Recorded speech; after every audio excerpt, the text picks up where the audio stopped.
Klockan är 9. It is 9 o'clock, and we hereby convene today's proceedings in the chamber, beginning with the party leaders' debate. Debating rules. The Prime Minister and the leader of the largest opposition party are entitled to a speech of no more than 7 minutes. The other party leaders are entitled to a speech of no more than 5 minutes by the order of their respective parties.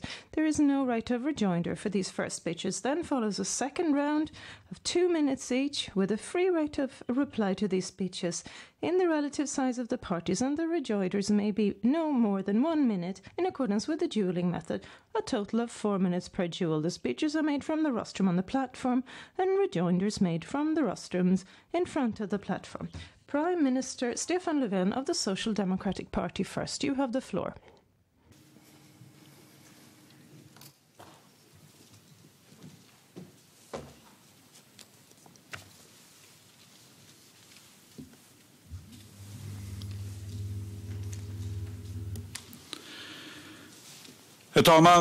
Mr. Speaker, a year ago I stood here in this chamber and thanked each and every person in our country for all their hard efforts during the pandemic, and at that time we had managed to get through a very long spring. Now another year has passed, and in normal existence feels perhaps very far away for those of you who work in the care sector, but I do hope that even you can see the light at the end of the tunnel. The pandemic has exposed the strengths and deficiencies of our society. Now, when the restrictions are being phased out step by step, let me say, Sweden will never be like it was before the crisis. No, together we are going to build a better and stronger society. Mr. Speaker, we now are in a new political situation. As always, jobs form the very basis of a strong society, and we were able to handle the corona crisis with 300,000 more people having jobs compared to in 2014, and we had 100,000 new training places with our knowledge enhancement scheme. When a crisis occurs, it is often ordinary wage earners who have to take the hit. During the corona crisis, the government has delivered policies together with its collaboration partners, policies safeguarding both wage earners and businesses. Now we're going to make the most of the power of the Swedish economy to carry out a forceful green restart of the economy. And there is plenty to do. We need to employ more people in the welfare sector. We need to install new broadband fibre cables. We need to build homes. We need to renovate the railways and roads. We need more training so that people can further their careers or take perhaps a job in a new sector. It's when people work that we are able to strengthen our welfare system, speed up our climate transition, and also employ more police officers, more teachers, more social workers. It's then that we are able to continue to work step by step by build a stronger Sweden. Having a job to go to is also vital so that men and women can feel that they decide their own fate, the future of their children. It boosts self-confidence, it creates a faith in the future. Mr. Speaker, the climate crisis is a fateful issue of our times. That is why Sweden has taken on a leadership role when it comes to climate transition. We need to keep reducing emissions. We want to become the first fossil-free welfare state in the world. We are now making the biggest investments in the environment and climate, the largest ever in our country. We are helping the industrial sector to transition. We are in the middle of a reindustrialization of Sweden with major investments and tens of thousands of new jobs. Our industries are not basically gone, as it were. On the contrary, in fact, Sweden's lead in the climate issue is important. We can show other countries that it is possible for jobs and welfare to go hand in hand with reduced emissions. Already today, Swedish exports give enormous climate gains. And when the investments that are being made in Norr and Västerbotten in the north, when they start delivering batteries, fossil-free steel, these will give Swedish exports new opportunities, and it will benefit the climate globally. We have a duty to safeguard humankind and the survival of our planet, but climate transition is also a huge opportunity for our country. We need to grab that opportunity. Mr. Speaker, the pandemic has shown how important it is to have a strong welfare sector, both in our everyday lives and during a crisis. However, the pandemic has also shown how vulnerable we are when deficiencies are exposed in our welfare sector. This is the time to end all experiments with the market. Today, there are very few people who are crying out for more privatizations or major tax cuts. Some do, of course. But Swedish healthcare, education, and care for the elderly should be the pride of our country. We will need continued major investments and efforts going forward. We need more employees, better employment conditions, which is why the government is now investing more than ever in a skills enhancement scheme for the elderly care sector. And these are major resources, allocating them in a way that makes a difference for our elderly citizens for real, as well as for the staff who work. The terrible violence that is breaking down society, cast dreams aside, and people being killed. Fighting gang crime and women's violence against women are two priorities of this government. The home should be the safest place in the world, but for many women and children, it isn't. This is awful. We need legislation, we need resources allocated to the police. These are some of the things that the government is doing. The 1st of July also, it will be a crime to allow children to witness violent crimes in close relationships. We really need to get at the roots of this terrible violence. Mr. Speaker, we also see that the hard work that the police and civil society are doing, that does have an impact. Yesterday, we heard that Sweden partook in a major international effort against organised crime. 155 people have been detained in Sweden, and the police are saying that they are going to detain more. This is a huge success in our fight against organised crime. However, gang crimes are something that we've seen grow for decades now. And it takes time to get rid of it. It won't disappear overnight, and this intensive struggle to get at crime is continuing. We have raised 60 different types of punishments for different crimes, and we have given the police much more forceful tools as well, and 5,000 more are going to be employed. And the police themselves say that what we need is strong police efforts, yes, but also at the same time we need good schools, good social services. Those of you who think that either or is enough are wrong, in other words. So we are prioritizing these things. We are going to be not compromised with the gangs. We're not going to give 1 krona to criminal networks, and we're going to break down their recruitment of new people. Society is always stronger than the gangs. Just as we built our welfare state, or folkhemmet as it's called in Swedish, we Social Democrats wish to once again build a stronger and better Sweden, where everybody has the right to have a job, feel safe and free and equal. Thanks to the labour movement, Sweden went from being one of the world's poorest countries to being one of the richest in the world. We did this despite the opposition from the right. Now the labour movement wants to continue with this. Let's continue building a new society. Together we will make Sweden much stronger. Thank you. Tack. Ordet för anförande går till Ulf Kristersson, Moderaterna. Varsågod. Thank you, and we continue with the Moderate Party and Ulf Kristersson. Please go ahead.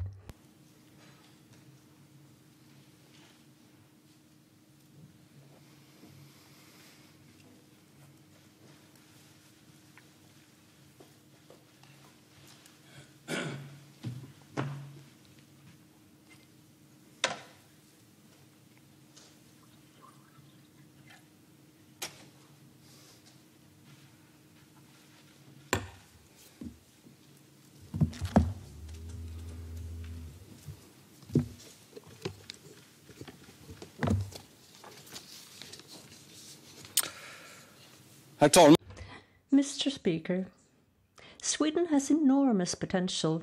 We're a small country, which in generation has been characterized by trust and equality.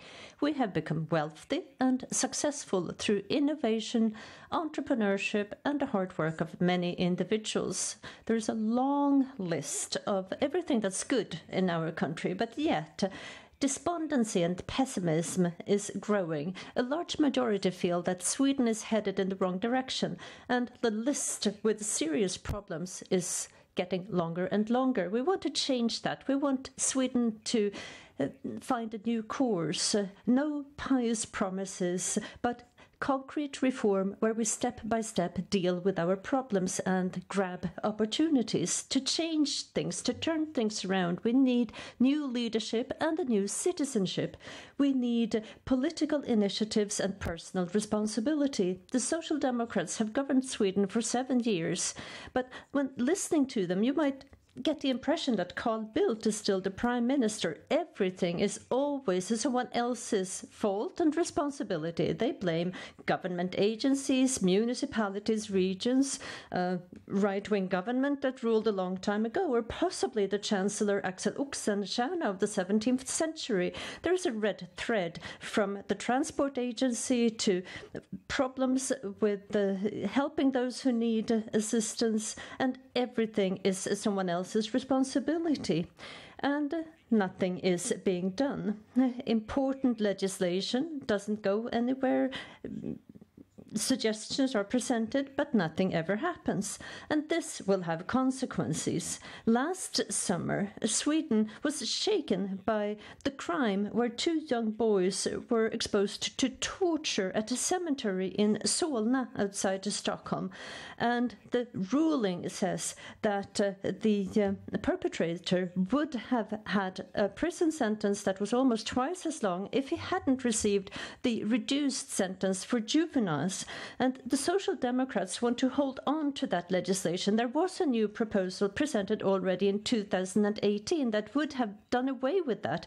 And the perpetrators of that torture, they would have had longer sentences without that reduction. In April this year, a 19-year-old was sentenced for murder and did get a much longer sentence because there was no such reduced sentence. When the government abdicates and takes a step back, well, then the Swedish Riksdag, the parliament, steps up. The last years we have gathered the moderate party, a political majority, for another type of policy, and never before has the parliament agreed on so many initiatives where we simply ignore the government. Together with the Christian Democrats, the left, and the Sweden Democrats, the moderates corrected the ill-thought-through reform of the employment service. We did away with that free year and instead spent money on welfare, and also got some 4.5 billion for the care of the elderly. Together with the Liberals, the Christian Democrats, and the Sweden Democrats, we have pushed the government in front of us for more law and order and increased sentences, for example, for violation of women's integrity. Yesterday, we saw American legislation and Swedish police, getting access to wiretapping of criminals that wouldn't have been legal in Sweden. 150 Swedish suspects could be apprehended. And the moderate party has a majority to change the present legislation, but the Committee on Justice says no, and this is hypocrisy. In the Social Committee, the moderates, together with the Christian Democrats, the Liberals, the Sweden Democrats, the Centre Party, and the left, have collaborated to improve legislation to protect vulnerable children. And now the Parliament will take over the continued work because the government doesn't want to do anything, but the Parliament does. And it is the Parliament that makes decisions, not the government. Mr. Speaker, this is a historical shift in Swedish policy. A weak government without any real ideas or any clear ideas to what course to take now encounters an impatient Parliament that wants to do something. And perhaps this is bad for the Social Democrats, but it's good for Swedish democracy. And in such a situation, it does make a difference for whom you vote. Last year, the Swedish Parliament decided with 1 vote's margin to continue the decommissioning of Swedish nuclear power. The moderate party, the Christian Democrats, the Liberals, and the Sweden Democrats wanted to keep nuclear power. And now we see, in spite of huge problems with integration, that the Social Democrats want to increase immigration, and we have 4 parties who have agreed on a better proposal. And if the Centre Party vote with the Social Democrats, the Left and the Green Party on the 22nd of June, we will have that one vote majority again. We should let that one vote majority be an eye-opener leading up to the next election. If we want a new course, if we want a new government, well, then we have to vote for other parties that want to see change, new policies for justice, immigration, climate, energy, new type of policy where more people should be able to find employment. If we want to deal with the Swedish problems, we have to have a new government. A government that is willing to take initiatives like the moderate party has shown in parliament. Every government that wants to do something has to work with the parliament. If you're a weak government, if you cannot do that, well, then nothing will be accomplished. That is what we've seen the last 7 years. The moderate party, we will continue to gather Sweden around a new policy. When we form government after the election, we are going to unite around that new course with initiatives and an ability to collaborate. Thank you.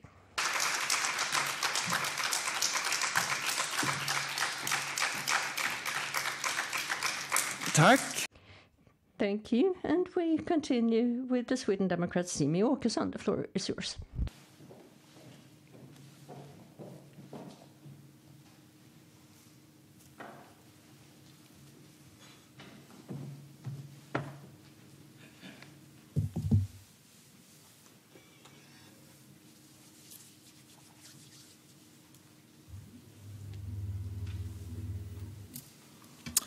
Herr talman. Mr. Speaker, the coronavirus, which paralyzed our country and, of course, the entire world for the past 18 months, is almost defeated, and that is very pleasing to note for us all, of course. All of the government's other failures, all the other problems that they caused over the course of their 7 years in power, which have now been overshadowed by the pandemic, have, of course, not gone away. And they need to be put right back up at the top of the agenda, not least the gangs in violent crime have advanced their positions street by street, one block at a time, one part of a city after another, falling into the hands of violent crime and organised crime. Deadly shootings remain at a high level, and we have one of the highest levels in Europe, in fact, when it comes to firearms with a deadly outcome. Sweden used to be at the very bottom, but is now at the top of the list, if you look at statistics for Europe. Our once so safe country has been turned into the Chicago of Europe.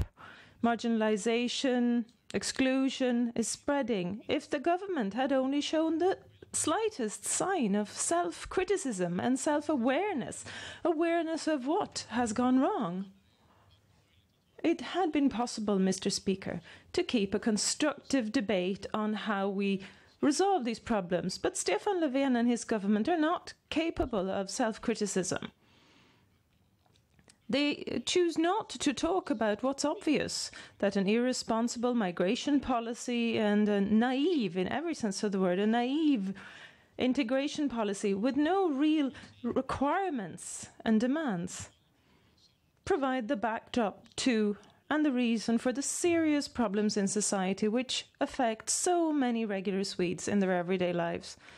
This inertia and lack of action is not only an engine spurring on serious crime, but it's also triggering the everyday crime sector with fraud, destruction, break-ins, burglaries, etc. In this context, of course, those are less serious types of crimes. However, they have an immense impact on people in their everyday lives and their sense of security. And so ordinary Swedes are forced to adapt their everyday life to the actions of these criminals. Small business Small businesses who worked hard to build a future for their families sometimes have to throw in the towel. They have to give up, and in some cases a majority choose not to even report having been exposed to damages or to theft or fraud.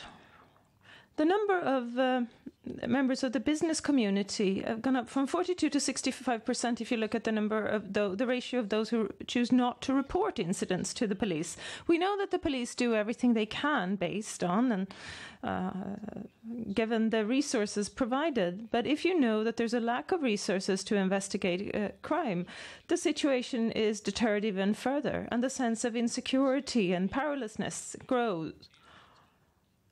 Ordinary, regular people are in the hands of this very bad situation. This is a great shame for Sweden, Mr. Speaker. And it is clear that any hope of an effective, durable change to the better can only become a reality under another government than the one led by Stefan Löfven for the past 7 years. And Mr. Speaker, it is equally shameful to see how this government has treated the elderly of this country, the retirees. There's billions to be invested in grown-up Afghanis or lots of other areas to invest in, but the people who have the least to live by, there's no money. There seems to never be money available to support this group of people. I find it disgraceful that Sweden treats its eldest members in this manner. Mr. Speaker, I hope that this debate and all the upcoming debates until the general election will deal with actual, real-world problems to be resolved by a forceful government not afraid to take action. Thank you. Annie Lööf of the Centre Party is the next speaker. You have the floor.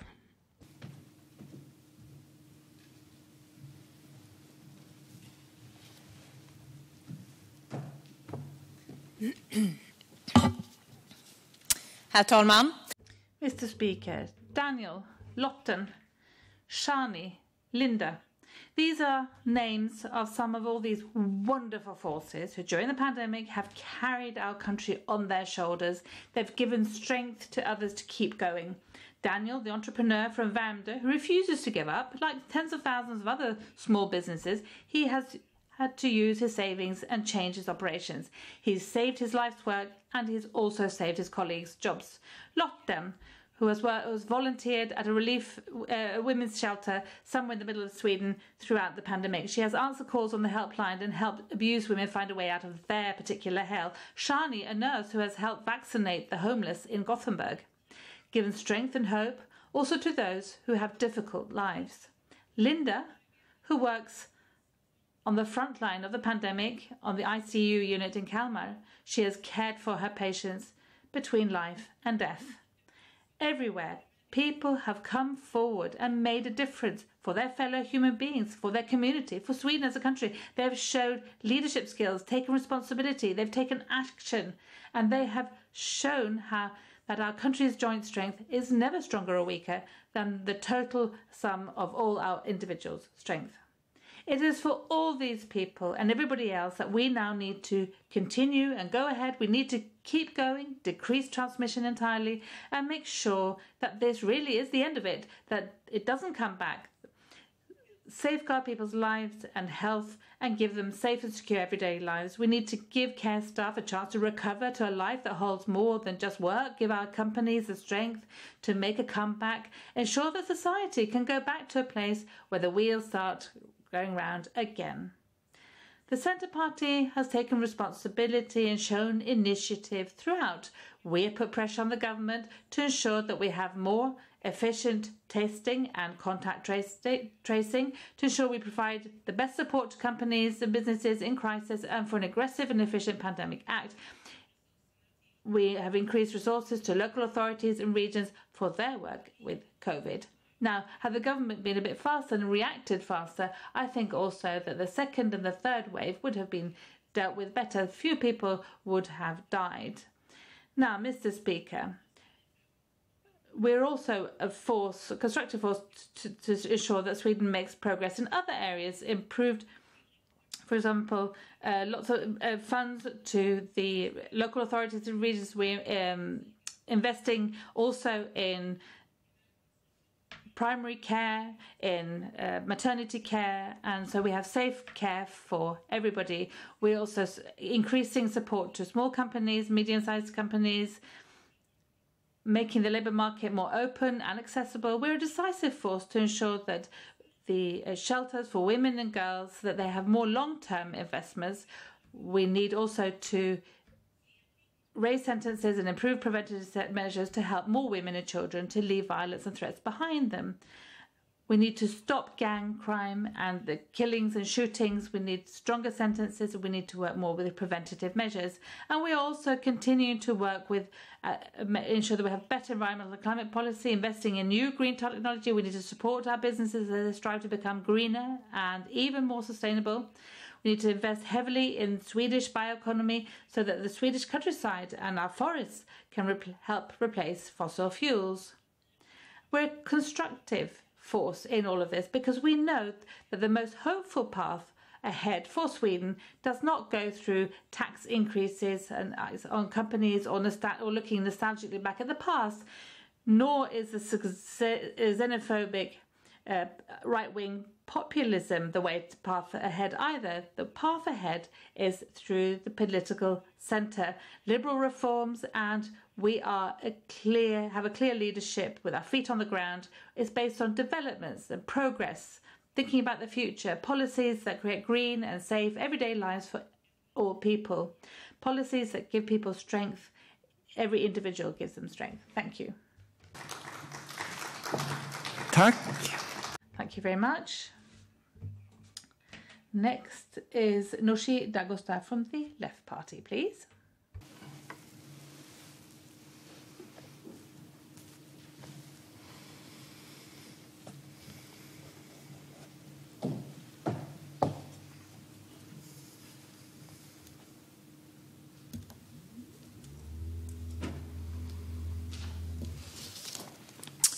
Herr talman. Mr. Speaker, when I was 10, I walked from one stairwell to another, posting notices, looking for an apartment to rent. And then there was my phone number on a piece of paper. Then, back in the 90s, we had increased rents due to changes to tax laws, and it was more and more difficult for my family to keep our apartment.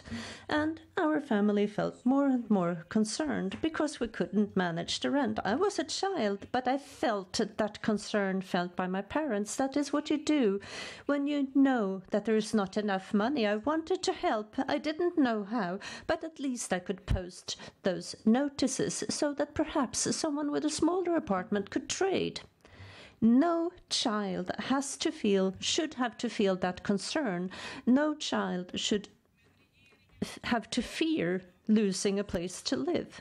But the proposal that we now have presented to us that came last week about market rents in Sweden, well, that will lead to significant increases in rents. And this is a shock for many people who will have to pay thousands of krona more every month to wealthy property owners. And it could be having to pay twice as much or a 20% increase. And according to a survey, this means that many of the tenants will have to pay more. And the tenants, those who rent, well, they actually are the ones who pay the most for living. About 1 krona out of 3 that is earned is spent on living, and that is much, much more than is being paid by those who own their apartment or their house. And why should tenants have to pay more? We have a lack of apartments in 9 municipalities out of 10, and that means that rents will increase when they will be allowed to do so after a certain date.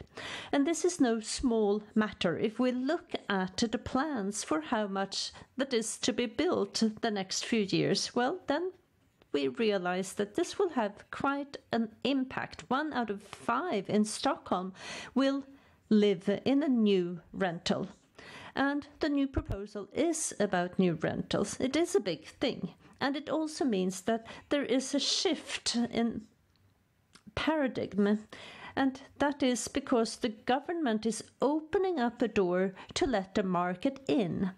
And the government is now trying to convince us that there will not be that flood when the dams are opened.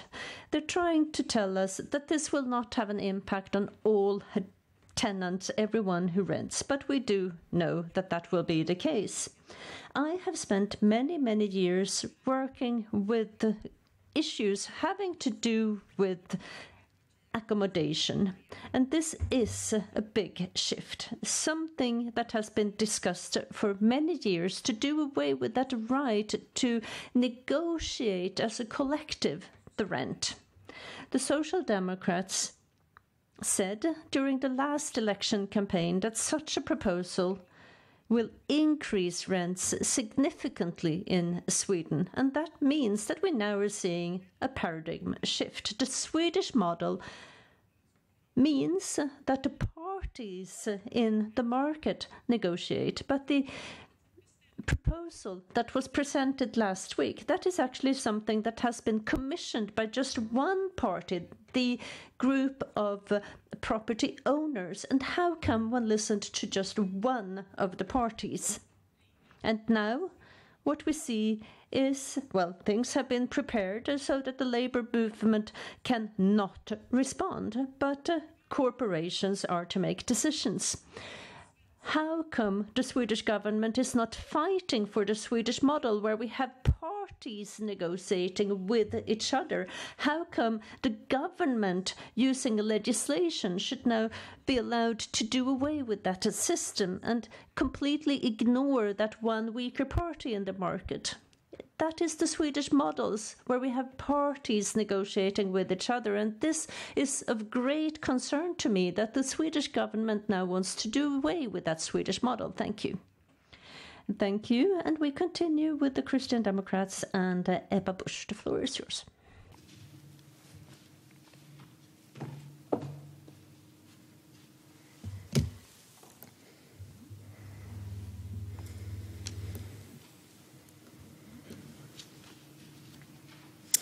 Herr talman.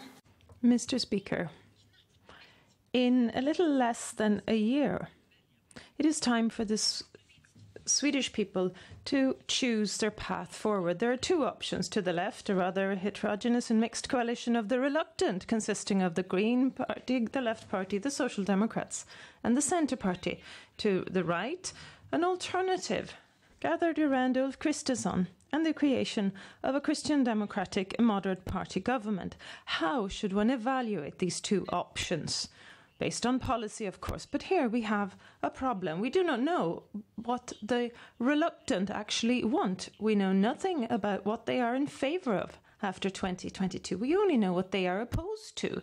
So what do you get if you vote for the reluctant? The red tax increases, or indeed the green tax reductions? A red no to freedom of choice, or a green yes? A red no to market rents, or a green yes also in the current set of apartments? A green hostility to forests, a green pro-forest focus, a green naivety on justice policy? Or will the naive approach be rather painted in red? Anyone who votes red and green has a hard job figuring out what they will indeed get, except for one thing. If you vote for Dadgostar Bolund, Stenevi or Annie Lööf, in reality, you vote for Prime Minister Stefan Löfven. That is the only thing we know for certain. And since it is not possible to get any sensible answers on the issues, we also need to evaluate the two options based on the leadership they represent. And what type of leadership will you get if you vote red and green? If you vote for Stefan Löfven and his government? I thought I'd have a look at a few examples. In April, we learned that unemployment in the country is now hovering close to 10%. Over 500,000 people are unemployed. We're at the bottom of the league when it comes to unemployment in the EU. And what has Minister of Industry and Commerce, Mr. Baylan, to say about this? He is of the opinion that you should perceive it as if the glass was half full. And I quote, "We have very many people who'd like to work in our country. That's a positive thing." Another example, escalating shootings. Safe and secure Sweden has the second highest rate of deadly shootings in Europe right now. And what about the leadership shown by Minister of Justice Morgan Johansson? Well, at the point of the shootings escalating, he underlined, and I quote, "the risk of innocent people being affected is very small." The shortage of electricity last winter is another example, where some industrial companies had to shut down their production. Minister of Energy, Anders Ygeman, felt that those who complained were whiny. Rather, this was a good thing for the companies because they had learned to regulate their production based on the price of electricity. And let's not forget Prime Minister Stefan Löfven. When his government was proven to have covered up big issues related to the most recent PISA survey, he expressed the opinion that people should stop being so grumpy.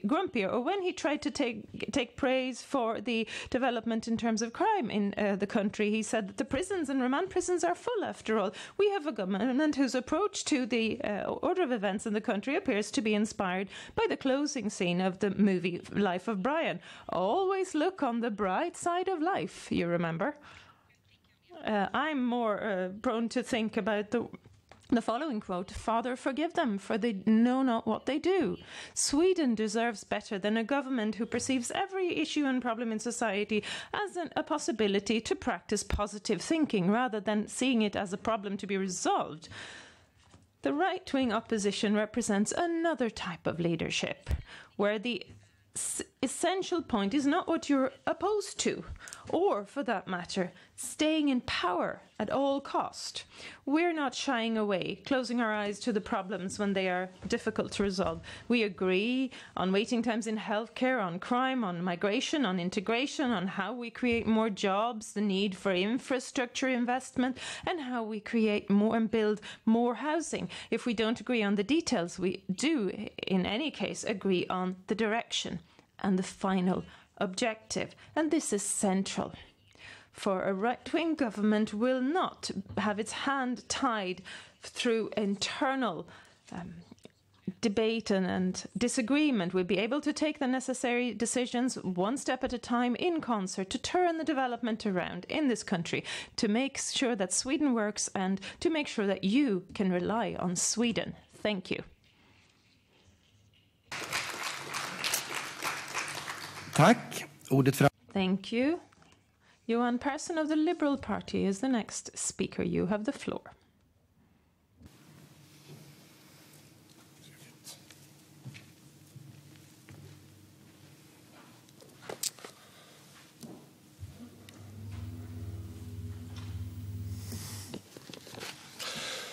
Herr talman! Mr. Speaker, social problems require efficient solutions. However, after having listened to the previous speakers, all I can say is that there are political differences between the parties in the how, as it were, even now at the end of the tunnel of this pandemic. Is it openness or closures or closing in, focus on everybody's life chances or on equal outcomes regardless of effort, independent individuals or the subordinates of politics? The Liberals are convinced that the fundamental values that made Sweden strong once upon a time are also decisive for our future today. Yesterday as well as tomorrow, the Liberals will stand up for the freedom of individuals, social responsibility, gender equality, education, entrepreneurship. These welfare-creating forces are our holy grail. Mr. Speaker, the General Agreement has clear benefits when it comes to reforming the labour market, the rental market, tax on jobs, and also, not least, putting our foot down with legislation against medieval behaviours and honour-related violence and oppression. In the area of education, the focus on knowledge has been reinforced. But after 8 years with the current government, we need a new leadership for Sweden. This arranged marriage is moving towards a planned divorce next year. The Liberals are the left in the group of non-socialist parties, we have seen how difficult social challenges have grown over the last almost 8 years. Now it is time to meet them with force, care, and by taking the most marginalised people's perspective. We need a new start for Sweden and a new government. Mr. Speaker, it's not by chance that we Liberals keep harping back at schools and education. And it's not without risk that I sound perhaps like an old major. But schools are, in fact, the answer to most of our problems in the long term. There are no shortcuts. We need to both raise the floor and lift the ceiling. All children must meet the basic knowledge targets. No pupil should feel that there are unnecessary limits when it comes to reaching the stars in their own sky. The upcoming national plan for peace and quiet in the classroom and safety and security is based entirely on demands from the Liberal Party. The ability to concentrate is fundamental in all learning. This applies to all schools, be they publicly run or free schools. But we need to do more. Teachers and other school staff should not feel worried about getting fired if they intervene in fights, as it were, in schools. At the same time, we need to continue having an increased focus on knowledge, enhance the conditions for teachers, and the billions being invested in school education today in what we're calling the Suburbo scheme must be increased several-fold for the sake of our children. A state responsibility for schools is decisive for equal opportunities. Diversity is freedom, we say, we the Liberal Party, which is why we wish to adjust the rules of the game for the important free schools. Sweden managed fairly well when it comes to integration until about 20 years ago. Since then, efforts have been made, yes, but they have been misguided. Goodwill has been the guiding principle. Jobs, language, good behaviour, gender equality. Everyone who lives in Sweden must know what is expected of them. Behave, get an education and care about others. Or what you used to say on the red flags, do your duty, you're right. Now it is apparently raise taxes on everything and for all. Crime has its roots in a democratic state with a rule of law that has been pushed away from the parts of the country that need it the most. This is due to a lack of police officers, not enough tools in the toolbox in the struggle against serious crime, and all too irrelevant sentences for those who choose crime as a lifestyle. Now, we the Liberals, we were part in creating the National Conservation Society. Not least, we need to safeguard our unique forests. You could always compare really the way we dealt with them with banana plantations in other countries. We have clear goals for the climate. For example, we need to cooperate. We need to do that together with other progressive countries in the EU and the United Nations. Electrification is decisive for the future, for jobs in the future, for climate. And we see it's time to need to do our utmost with these major projects. But, Mr. Speaker, the Liberals' mission is to defend the individual and also to resolve challenges in our society. For 100 years now, we feel that the individual freedom is decisive for Sweden, a Sweden of opportunities. But freedom lead also to personal responsibility, and it's that way that we are going to create the strong Sweden that we Liberals love. Thank you very much. Thank you. Next, we have Mr. Per Bolund from the Green Party, please.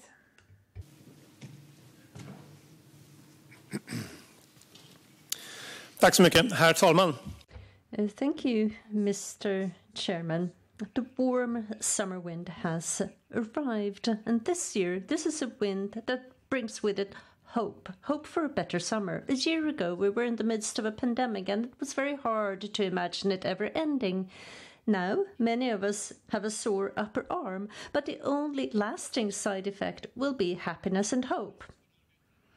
And now we see that the police has worked hard hitting gang criminality, which means that we can also sleep feeling safer. And the pandemic has not given us just reason to reflect over life and death, but also to reflect over our relationship with nature. During pandemic, we have seen that nature has become a place for adventure and excursions with the family or walks instead of having a coffee at work. Our national parks and national reserves have had more visitors than ever, and staycation has become a popular movement. I believe and hope that we humans will cherish nature more after the pandemic than before the pandemic. We have every reason to do so. The pandemic has shown us that what impacts nature also impacts all of us, literally, globally. About 60% of all contagions come from animals, and pandemics often arise because a virus is being spread from an animal to a human being. Markets with wild and domesticated animals packed into small surfaces is a threat towards all of us on Earth, and we see more and more of that risk today. We cannot longer believe that security policy is just about military might. It also has to be about contagions and how we treat animals and nature. The pandemic has also posed that demand on us in politics to prioritize, to think about what we are to do with this moment on Earth, our moment in politics. We have to give hope to young individuals. That is one reason to start a political party. Others do so to reduce taxes or fight for equality, or because you want to do away with the us and them thinking. You want to make a difference. I want to build a just, fair, solidaric society within the framework of what nature allows, and we are headed in that direction. Right now we see a transition to a fossil-free welfare society in Sweden, across the country, in Gällivare, Luleå, Boden, Kiruna, Skellefteå. We see that hundreds of billions are being invested into fossil-free technologies to produce green steel, climate-smart iron ore, or batteries. And we had, for example, Marita Lundgren working at the employment services up north, saying, well, it used to be we ain't moving, and now people have to think this is where I'm moving to. And this is not a small matter.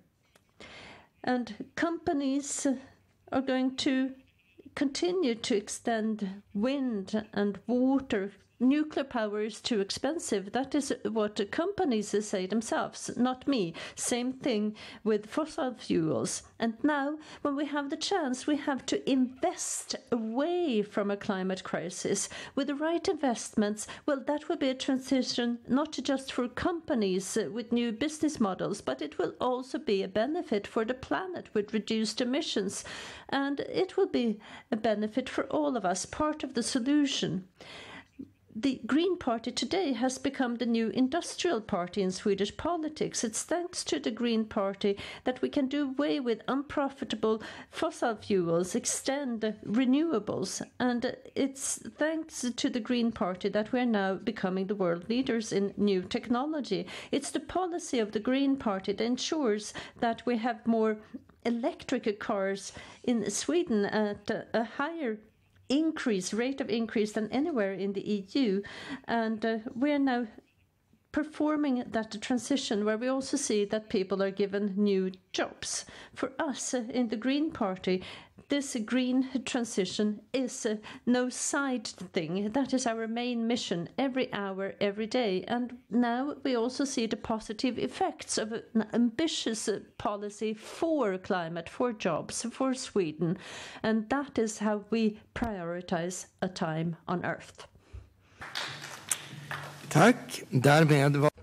Thank you. That concludes the first round in this debate, and the floor goes to Prime Minister Stefan Löfven.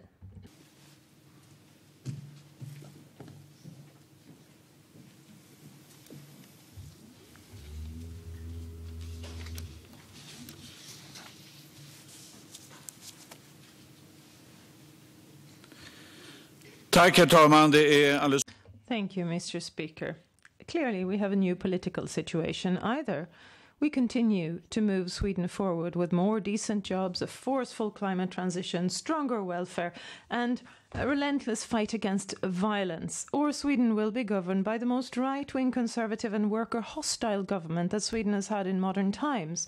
a government entirely dependent on the Sweden Democrats. It's a clear dividing line cutting through Swedish politics between more jobs, investment in education, and strengthening the unemployment benefit scheme and sickness insurance, or a right wing who's still stuck with the idea that workers will make an effort if they find themselves in a tough situation, between a government who's implementing the greatest climate transition ever, or a right lacking both a plan and an interest in the issue of our times, between a government who listens and pays attention to the police telling us that we need both police action and forceful prevention efforts in order to combat serious gang criminality, or a right wing ignoring all this and more or less just ignore how new recruiting into criminal gangs can be broken, between a government who is interested in building a welfare that is stronger and more equal, or a right who would like to continue to expose our welfare to failed market experiments, cutbacks and privatization.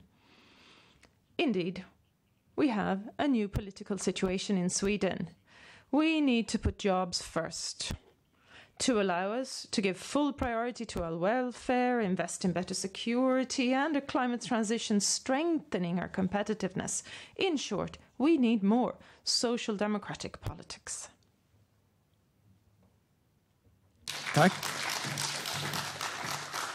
Thank you. To this address of Kristersson of the Moderate Party, Jimmie Åkesson of the Sweden Democrats, Annie Lööf Center Party, Nooshi Dadgostar of the Left Party, Ebba Busch the Christian Democrats, and Johan Persson Liberal Party have requested rejoinders. First, the floor goes to Ulf Kristersson for a rejoinder. Herr talman, Mr. Speaker, almost 200,000 people are now long-term unemployed. In 6 months' time, almost 300,000.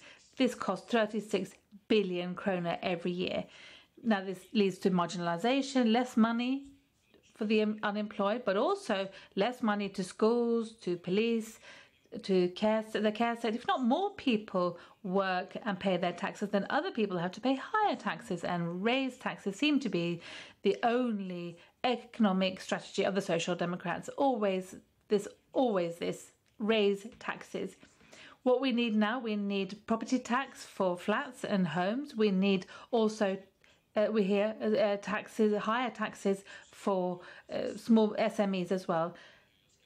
You have a historic ability to raise taxes, Mr. Stefano. Is there one tax that you don't want to raise at the moment? Tack, herr talman. Arbetslösheten. Thank you, Mr. Speaker. Unemployment when we entered into the pandemic was lower than when we came into office. We had the highest rate of employment in the EU and the highest participation rate in the workforce. Unemployment is still too high, but the long-term unemployment and youth unemployment will be dealt with, and we do this to afford our welfare. During the pandemic, we saw and this was a difference to the financial crisis in 2008 and 2009, that wage earners did not have to leave their jobs en masse. They were able to stay through short-term furlough schemes and other efforts. And with the green, forceful budget, we will make new investments to recover, providing training so that people can get jobs rather than providing reductions in tax rates for those who work. Why would you like to make workers poor? Arbetslösheten i vårt land är för hög. Det är bra. Vi har den 5:e högsta i hela EU. It's good that you say that unemployment is high. We have 200,000 on long-term unemployment. In 6 months, they could be even more. We have 675,000 people born outside of the country who cannot provide for themselves. So the answer is yes. Unemployment is too high. Which of the tax increases that you've discussed over the past few weeks, which one of those will allow more people to go to work, more people being real taxpayers, and more people standing on their own two legs? Which tax increase is going to resolve the issue of unemployment? I'd like to know.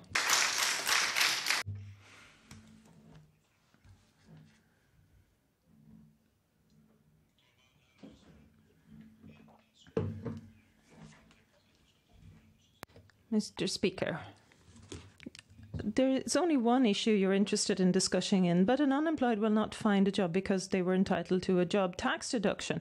An unemployed cannot get a job because they reduce the rate of the unemployment benefit scheme. You'll find a job if you can show that you have qualifications, the right skills, that you're suited to a job. That's how you get a job. That's why we put so much effort into training and education. We will keep doing this, and this is what will create jobs for people. I'm happy to make EU-level comparisons. The target we set up was based on two things. It was based on rates of employment and number of hours worked. They've progressed, both of those statistics. Pick any country, Kristersson, any country at all. You choose which country you'd like to see as a role model and tell me, and we'll make a comparison. You'll see it'll be very different. Thank you. That concludes this round of rejoinders. Jimmy Åkesson has the next rejoinder. Go ahead.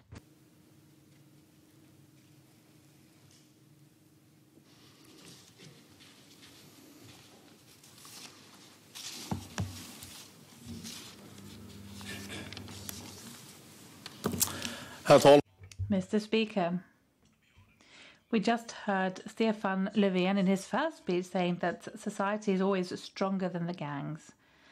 Well, that's not a natural law, is it, Mr. Speaker?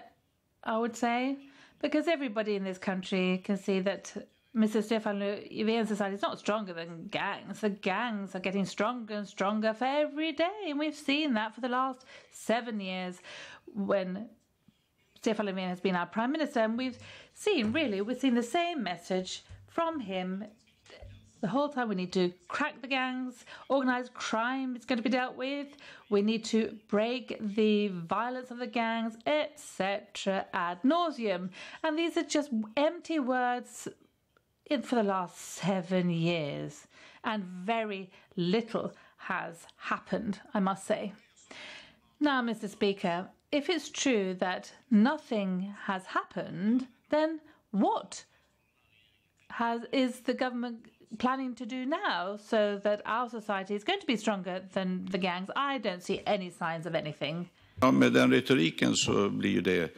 Thank you, Mr. Speaker. Well, using that type of rhetoric, it does seem strange, but things have happened, and perhaps even Åkesson should be able to see this. When the police themselves tell us that now they've been involved in one of the largest international operations ever. We have 1,000 more people who are deprived of their liberty from the gangs. We've raised the penalties for 60 different crimes. 5,000 more people have been hired, and another 5,000 will be added to that number. What's missing, both in the right-wing conservative bloc analysis and in your analysis, in how to stop recruiting new people. That's what's required. We need to invest in schools, in elderly care and housing, in welfare, ensuring that you have a good unemployment benefit scheme and healthcare and education and training. The right-wing parties need to learn that that is essential as well. Jimmy Åkesson.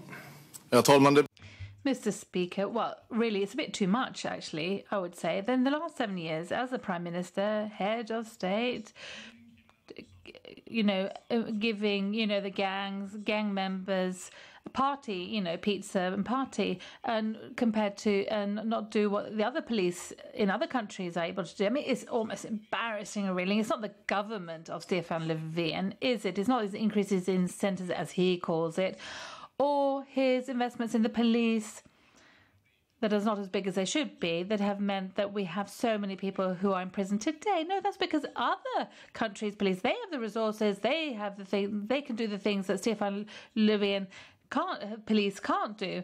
Because if he hadn't got rid of those authorities, then at least he's ensured that they don't have the power and are able to really crush the gangs and organised crime. So I really don't trust Stefan Löfven. He's had 7 years and he's shown how his complete inability to deal with these gangs. Mr. Prime Minister.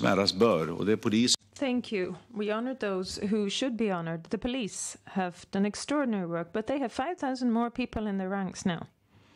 And we've raised the penalties for a number of crimes. The intervention we saw the other day is not what has led to 1,000 more people behind bars. It's incredible work that has been put in.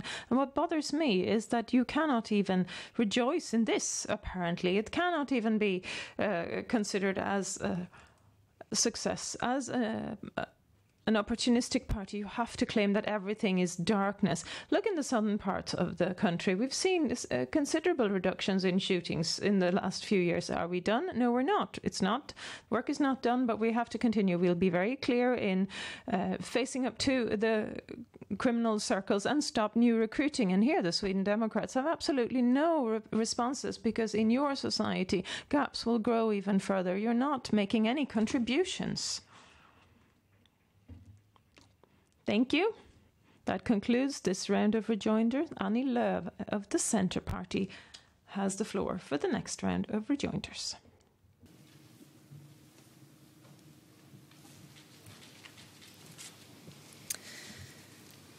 Herr talman! Mr. Speaker, I'm going to continue on this tax theme that Ulf Kristersson started with.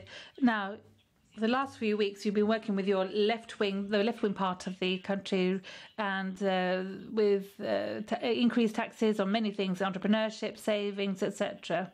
This is a real fantasy, bearing in mind the Parliament situation today. And the lead of this internal group of the Social Democrats is no other than Finance Minister Magdalena Andersson, who's responsible for dealing with the economic consequences of a pandemic, which has in fact badly affected the economy, businesses and jobs. So why is it that the Social Democrats feel that Swedish jobs and people's economic safety and security is improved by raising taxes on entrepreneurship, businesses and individuals' savings when we are getting out of a pandemic? Prime Minister. Herr talman, för det första finns det inga konkreta. Thank you, Mr. Speaker. First of all, there are no concrete proposals in terms of taxes. We're going to use this as a starting point in our executive. It'll be discussed in Congress. We'll get back to all this, and we will be discussing taxes like everyone else, of course. But one thing is worth noting in the report from the group, which is that we will need a lot of resources to welfare investments.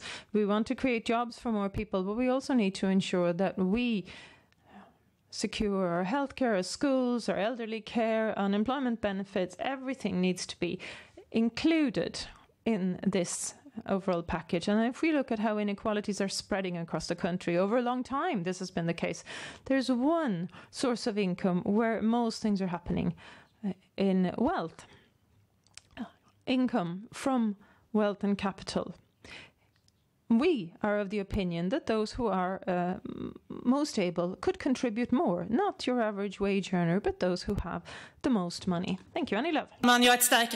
Mr. Speaker, stronger Sweden, I think that's what we're all in favour of here. And wage earners, ordinary wages, they will be paying increased taxes. I mean, and also, for all the property tax, etc. And the Social Democrats and the Centre Party together have in fact shown that you're able to reduce taxes and also at the same time invest in welfare.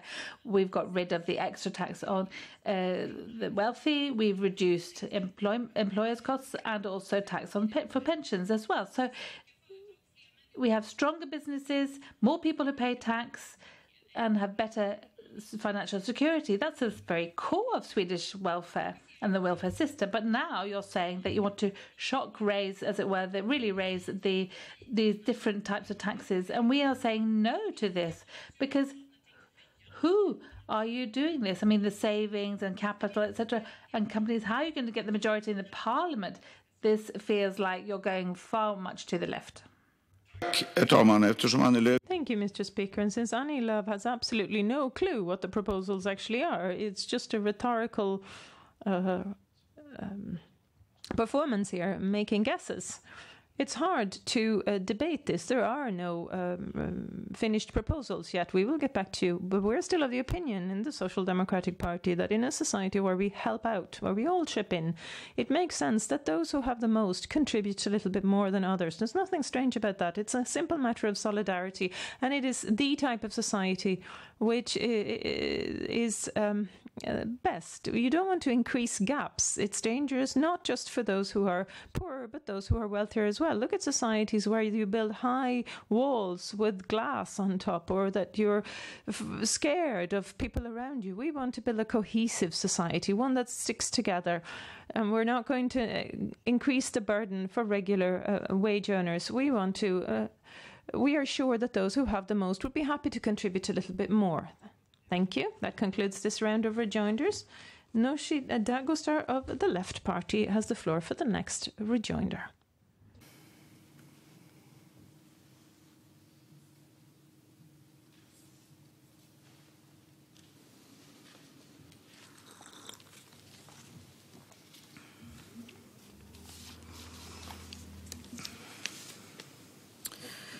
Herr talman. Mr. Speaker, market rents is an attack at tenants, and this is going to force people from their homes. The Swedish model, the right to collectively negotiate your rent, that is the right that is being crushed. The voters of Stefan Löfven are against this. The Swedish people are against this. 7 out of 10 are saying no to market rents. And the SSU says this is a crap idea. And the Stockholm Social Democrats say no as well to the proposal put forward by the government. So, Prime Minister, why is it that you are unable to convince your own party members? What is it that you do understand that the voters and the other members that they've understood? Please tell us, Mr. Löfven. Statsministern. Tack, talman. Thank you, Mr. Speaker. Nooshi Dadgostar and I agree that we shouldn't have market rents. There's no government proposal. Nooshi Dadgostar is aware of this. There's a proposal from a commission. It will be sent out for referral and comments, and we'll have a look at what the views expressed are on the proposal that will be sent out. Morgan Johansson has already stated that we have an agreement in the January agreement, and some is in line with this, some we don't agree with. We'll get back to it once it's been looked into, but it's better for Nooshi Dadgostar and I to join forces. No, you're trying to join forces with the right-wing bloc who are in favour of market rents. How does this all tally? If I was a tenant, I'd be very worried about that development. So tenants, beware of the Left Party as long as they are talking about votes of non-confidence in combination with right-wing forces. That would be dangerous. Nooshi Dadgostar. But, Mr. Speaker, the Prime Minister, you don't want to talk to me. You don't want to negotiate me. That's why he's in this position. How is it that the Social Democratic Party has agreed to these extreme centre proposals? Not even Fredrik Reinfeldt agreed with these proposals. Even at that time, they were pushed forward. But how are we ever going to trust the Social Democrats ever again? How anybody who's going to vote next year, how are they going to know whether it's the Social Democrats who's the doormat of the centres or it's the moderate party who are the most damaging to our Swedish model? Mr. Speaker, my party historically has always been used as a doormat. We know that already, but we're not going to be that going forward. Actually, it's tragic to see that the Prime Minister's party has shouldered that role, but as a friend of the broad left, come on, Prime Minister, stand up for your politics, because you have to be sure that we are going to stand up for ours. Mr. Prime Minister. Jag är inte så säker på det. Thank you, Mr. Speaker. I'm not sure I agree that we're prepared to join the right-wing forces. We are opposed to market rents. We've been clear on that all the time. And there's a reason, Dadgostar, that you don't see the word market rents in the January agreement. We are opposed to it. The proposal has come from the group with the remit to investigate. That is being sent out for referral, where there's a possibility, an opening for newly produced, new built flats. 1%, listen carefully, 1% of the total.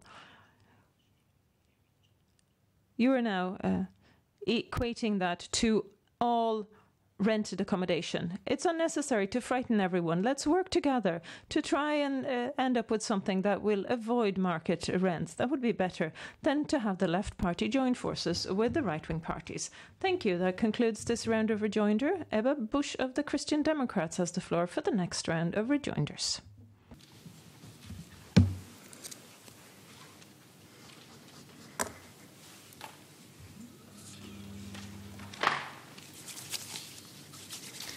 En hel operation att göra. Really, to get ready to just answer questions, so much to do. But anyway, Mrs. Speaker, let us talk about Labour immigrants. And because we allow people to come here for fairly low-skilled jobs, systematically we see that there's wrongdoing and very poor conditions reported from many instances. At the same time, unemployment is very high. This is linked to the pandemic, of course, but also to the major groups who arrived in Sweden in the last few years. And at the same time as we have this high unemployment with very sort of a loose, not strong footing in the Swedish society, and then simple jobs are then being people are being recruited from other places around the world for these simple jobs. Now this is terrible, and there are two questions that I would like you to answer here. With which partners do you want to work with to have a reform here, and how do you see unemployed people here? How are they going to take these jobs instead? Please, Prime Minister. Herr talman. Thank you, Mr. Speaker. Well, to answer your final point that you need to accept the jobs available. Yes, in a Sweden where you do your duty and you have your right, you have to do this. If you don't have qualification or the skills required, you can get training to take the available jobs. I share the view of Ebba Busch in the sense that if we have people in the workforce here who could retrain to take the available jobs, why go look elsewhere for labour? But we need parliamentary support. We're not quite at that point yet. There's no support currently. But the way I see it, we have to do everything we can in the meantime to treat people with dignity. And this is why we're stepping up the controls of those who abuse other people in the system. At the end of the day, the people who are here and who are available to accept the available jobs should do so. We don't have to look elsewhere. Thank you, Ebba Busch. Fast om vi tittar på verkligheten så är det... Mr. Speaker, but if we look at the realities, we see that doesn't work. That the last quarter last year, 500,000 Swedes didn't have a job to go to. About 80,000 vacancies, which of course tells us that there's something very wrong in the system. And that's not just about education and qualifications. We also know that there's no point taking these, not worth taking the jobs when you're on benefits. So you're saying you need support, but if you were Social Democrats, Christian Democrats, I think the moderate party is also interested in changing this, having a reform, and also these Sweden Democrats as well. So if we add us all together, then I think perhaps there would be a possibility to ensure that more Swedish mums and dads who don't have a job to go to, but who should be able to take these vacancies, are able to do so against the system where you take people from other parts of the world to work here and are also abused as well, have to work under slave-like conditions. Thank you, Mr. Speaker. We have just put together a new migration policy package with, I think, 23 different proposals. A committee here in the Riksdag worked but couldn't agree. There was a vote on a number of proposals. We've sent proposals out for referral, and now it's back on the here on the table for the Riksdag to deal with. That's what we've agreed on. After all that work put in, we need to safeguard an agreement which can build and improve stability. Now we're making significant changes to migration policy from the situation we were in, which created the situation we saw back in 2015, to a new situation where we see a drastic reduction in immigration into Sweden. And that I don't agree with the arguments on who makes more. Or I'm fed up with hearing that regular wage earners are lazy or don't want to work. I genuinely dislike that sort of argument. Thank you. That concludes this round of rejoinders. Johan Persson of the Liberal Party has the floor for the next round of rejoinders. Tack, herr talman. Thank you, Mr. Speaker. I wouldn't say that anyone is lazy, but I have a question for the Prime Minister about unemployment and crime. But let me start with the skilled people with vocational training. If you have a job, then, well, most thing will be okay. But then you have to have that decent training or education. And we know that today there is a shortage of some 200,000 talented individuals, plumbers, welders, truck drivers, and I actually met a couple of those the other day, and they said that this is kind of acute because now we are industrializing the northern parts of Sweden, but they do not have enough co-workers. And I have a colleague, Jan Sjöqvist, who has said that we need to guide people into these vocational opportunities to get these skilled co-workers so that people can have jobs. And what do you plan to do? Thank you, Mr. Speaker. Göran Persson knows that during this cooperation we have increased the number of places available in the regular effort and investment for training. Now we have 160, in excess of 160,000 places available, making it possible for people to move on in the labour market. This is the key to success. I keep repeating it. This is how you help people. It's not the way forward to reduce payments from the unemployment benefit scheme or give deductions to those already in a job on their taxes. We're happy to look at the reports. We're also in talks with the Swedish Confederation of Industry and Business. We need a better match between the available training places and education and the labour market. We need to focus on this, but you need to invest in training and education to achieve this. That's what's going to put people back into work, not by making them poorer. I hope we can agree on this. Göran Persson. Herr talman, And thank you, Mr. Speaker. Yes, definitely, 100%. But it's about training and it's about targeted efforts. And we need to guide this so that we get some bang for the buck. And now the moderates talk about schools, for example. And that is a very good example because we give money to the municipalities and then well, we have to have some control because, we need all types of people. We need influencers, nail stylists, etc. because this is very important for many. And most of these took care of their own training, but we need to have those vocational skills, and that has to be controlled by the government so that we can get to those skilled individuals. We'll solve marginalization and will give people job opportunities. We can reduce criminality. Thank you, Mr. Speaker. I assume that the Liberals are not looking to reduce the unemployment benefit scheme remuneration. I'm happy to hear that. As for training and education, we need better governance, and I mentioned that in my previous rejoinder. So let's reflect carefully on how we best achieve this. I don't think it's just a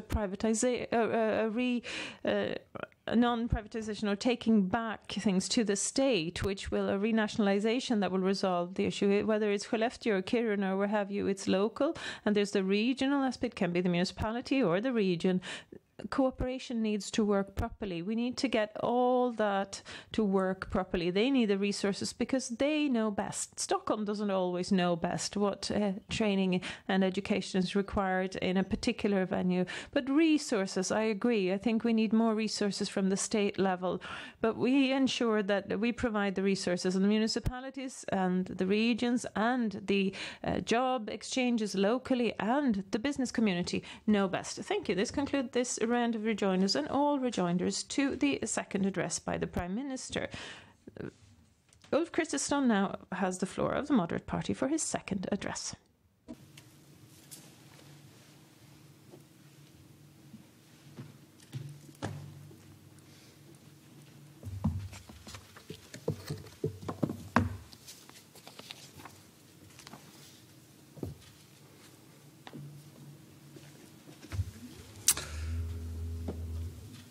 Herr talman. Mr. Speaker, Sweden has a unique and acute problem with grave crime.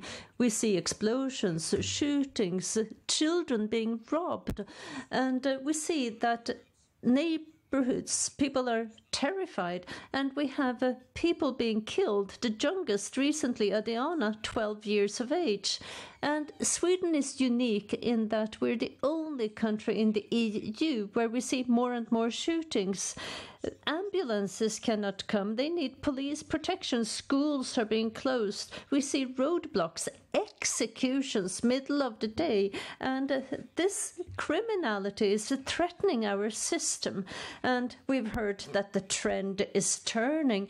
But May was the deadliest month ever. 8 people being killed and shootings every other day, and we've heard a lot. We had change in the trend in 2018, and Morgan Johansson said that there was a decrease, but 2020 we had more shootings and killings than ever.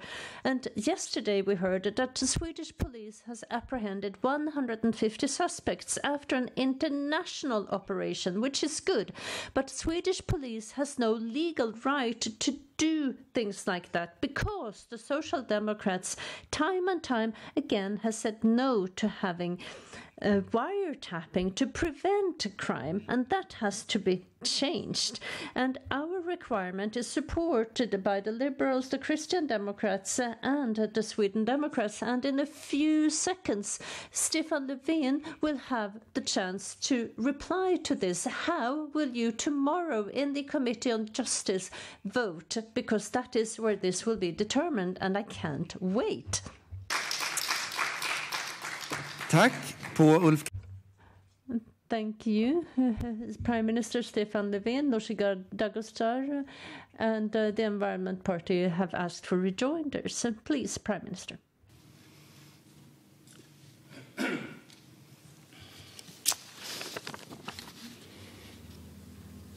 Den Perssonska inställningen på talarstolen är... The Mr. Persson settings of this rostrum is a challenge to the rest of us. I had to lower my rostrum. Mr. Speaker, we're coming back into recovery from the deepest crisis after the Second World War. We've been able to safeguard thousands of jobs. Companies have stayed in Sweden. Now it's all about jobs, jobs, jobs, about education and training. That's how it works, Ulf Kristersson. You have to be demanding, but you also need to give support. Training and transition will provide the right path forward. We could have managed this pandemic the way the Conservative Party, the moderate party government did during the financial crisis, refusing to introduce furlough schemes in spite of the fact that many others did, etc. Many lost their jobs unnecessarily, and long-term unemployment went up. Young people were without a first job for a long time. Those who lost their jobs became poorer. Now with the restart, we have a clear starting point. Let's not do what we did back then. It is as true now as it was then. The path forward is through training, not poverty. Ulf Kristersson. Herr talman. Mr. Speaker, I'm rejoicing, not just with my mother-in-law, who's now been vaccinated and can hug her grandchildren. I'm also happy that my children can graduate properly. And the vaccine, that is the new start. Had we done as well as the UK and Israel in buying vaccines, we would be on the other side by now. And that is what makes up the new start. And finances were ruined through the pandemic, yes, of course, but what did we do? Well, here, we together with other parties ensured that we got the support packages that you did not want to support, and you haven't administered this properly. Decisions have been taken by the parliament. Tack, statsministern. Tack, herr talman. Eftersom nu gör man... Thank you, Mr. Speaker. Making the same mistake again. Vaccines, important, yes, new start. But we need to have proper restart. People need to get back into work. Now the moderate party are making the same mistake again, making people poorer. A year ago, the message was different. Generosity was unlimited. The employers would get 100 billion monthly of reduced on employers' charges without verification. You came into the financial crisis with reduced safety nets. You want to do the same thing here. People who have lost their jobs during the pandemic will become even poorer. That will create more jobs. In your reasoning, this is old, classic right-wing policy. It's never worked. It's not going to work now either. Your policy is unchanged. So the only new feature here, when you've been sitting in opposition, is that you'd like to do this together with the Sweden Democrats. Slutreplik, Ulf Kristersson. Jag tror inte pandemin. A final rejoinder. Well, I do not think that this class struggle rhetorics is doing much to fight the pandemics. I think that it was absolutely necessary to give massive support to companies to avoid bankruptcies, and that would have led to even higher unemployment. And you wanted to talk about contributions to those who were unemployed, but sad fact is today that many of those who are unemployed, they were born elsewhere. They need to learn the Swedish language to such an extent that they can find a job. And then we cannot have a welfare system that doesn't make it profitable to move from welfare to a job. And that is why we have 675,000 individuals who were born abroad who cannot support themselves. And you just want to continue. Look at where we have the highest employments in Spain, Greece, Italy, possibly Lithuania, but everyone else in the EU have lower unemployment than we do. How can you be happy with that? Tack. Därmed var det replik. Thank you. That concludes that set of rejoinders, and we continue with the left and Nooshi Dadgostar.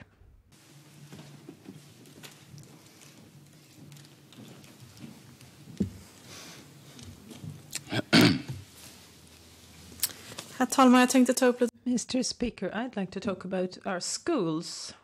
Next year, it's been 30 years since the Moderate Party launched their schools reform, where commercial companies were given access to the Swedish school sector.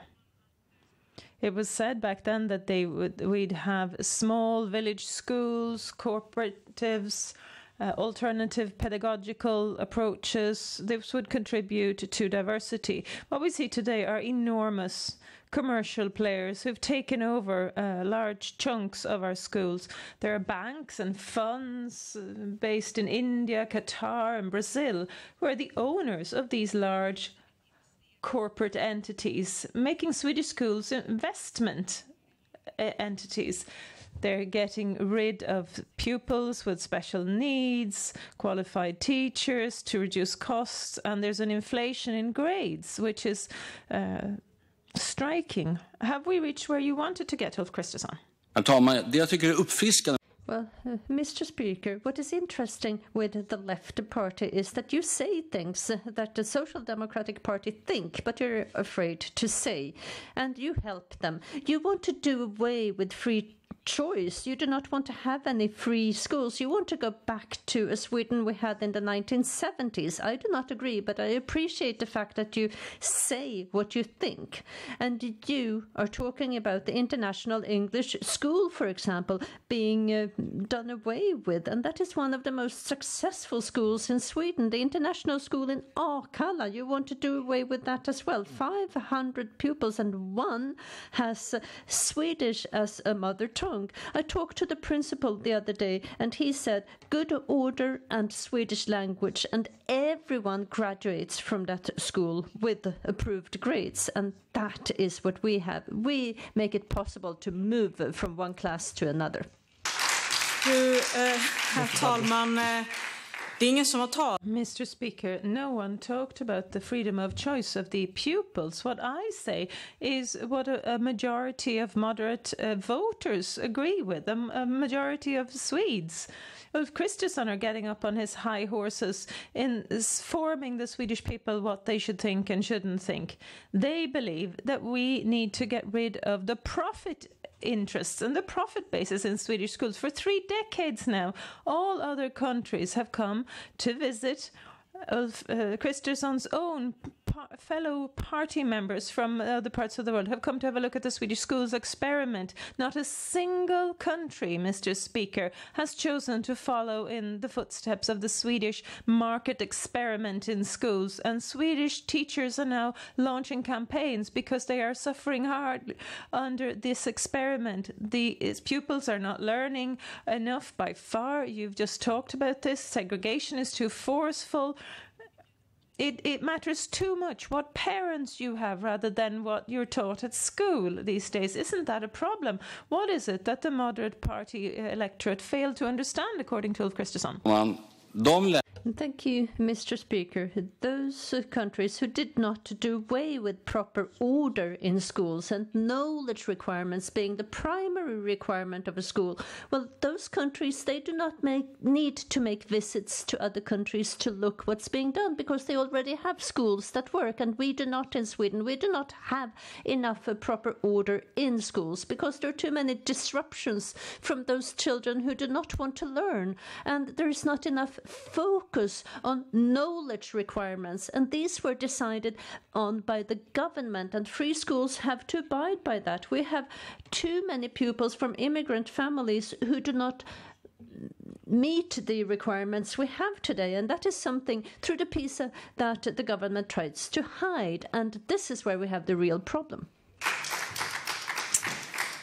Tack. Därmed var det.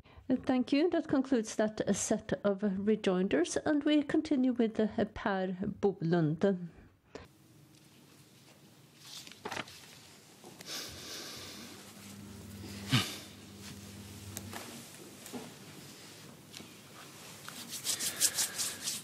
Tack så mycket, herr talman.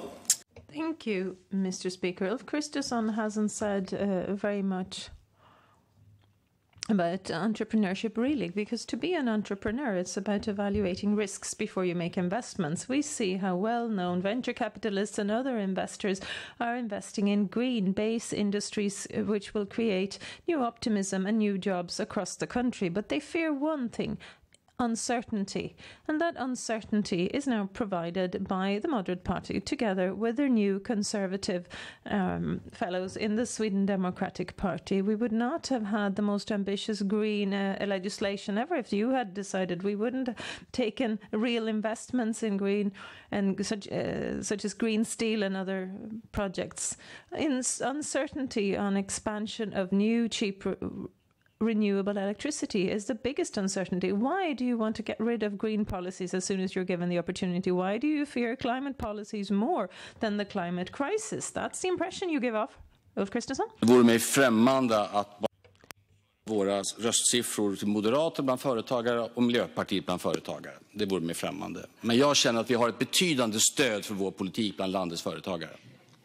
We have great support for our policies, and entrepreneurs in Sweden today, well, they worry about two things: criminality, because they are afraid. I met with a pharmacist in the suburb to Stockholm, Rinkeby, yesterday, and she talked about the risk. And there's concern also about the tax policy that is moving back towards the 70s or the 80s, where one thought that everything could be solved with higher taxes. That is a concern for entrepreneurs as well. And the third thing that companies worry about, that is energy and a possible shortage of energy. And you will say that there is no problem, but talk to companies about that because they are concerned. Per Bolund. Ja, tack, herr talman. Thank you, Mr. Speaker. Once again, no answers to all those who are ready to invest hundreds of millions in one debate after another, year in and year out. And Ulf Kristersson and his party keep talking about high energy charges will be a risk for businesses, drive them out of the country, and they've tried to. They've done their utmost to stop all climate reforms ever. Now we see the results. Now we see how hundreds of millions are being invested in Sweden, not in other countries, in favour of climate-smart production, sustainable industrial solutions, taking making Sweden to a welfare state which is fossil free. With 100,000 new jobs mentioned only in the north of Sweden, it's an extraordinary opportunity, endangered by the blindness of the moderate party. And that is the answer. What is the answer from Ulf Kristersson and the companies who are looking to invest so much money? Will you pull the rug out from underneath them? Will you take away the benefits offered? Why do you not want to remove the handbrake? Why do you not take the climate crisis seriously, Ulf Kristersson? Mr. Speaker, I do not understand why you're trying to paint that picture and ascribe it to me. What these companies need is clean, cheap energy. And if you do away with nuclear power, that's the only source that, next to solar and wind, gives it possible for us to do things. Other companies, they invest in new nuclear power, but you are the ones who do this knowing full well what you're doing, and you're the one who is responsible for Sweden not having enough electricity, and this is a concern for companies. Tack. Därmed var replikskiftena med. That concludes that set of rejoinders, and we continue with the speakers list, where the next speaker is Jimmy Åkesson, Sweden Democrats.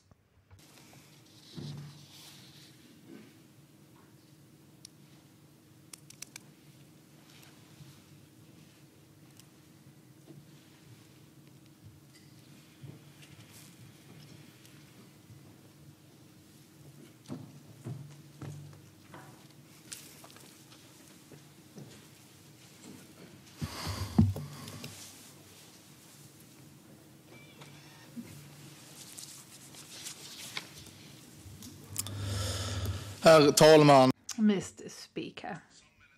Now, society is always stronger than the gangs. We've heard that now, haven't we? We heard Stefan Löfven say that today. Per Bolund said that he and all other citizens can sleep better at night at the moment.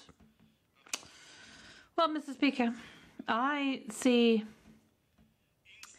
this attitude by the government as a rather arrogant form of optimism which has characterized this government for the last 7 years. This sort of sense of self that is sort of rather amazing, really. I mean, it's almost sort of, they are just spitting, pardon my language, at people who are forced in their everyday lives to live in insecurity and worry. Unemployment, lack of housing, gang crimes, shootings, people dying when they're queuing, as it were, to get medical help, private individuals and businesses affected, lack of integration, welfare, disaster and collapse, lack of demands, naivety, paralysis. I mean, really, we have a government that never sees anything coming, a government that always shuts its eyes as long as it can until reality comes along, knocking on the door and forces their eyes open. Really, this country needs a new leadership. We need a leadership that is strong, has the power and the will to resolve all these social problems that we see in society today, that ordinary, good old Swedes feel and live in their everyday lives. And this government won't do, and they've shown that for the last 7 years. It's time for a new government, a new leadership. Thank you. Tack. På Jimmy Åkesson. Now, the following have asked for rejoinder: Stefan Löfven, Nooshi Dadgostar and Per Bolund. Firstly, the Prime Minister, please.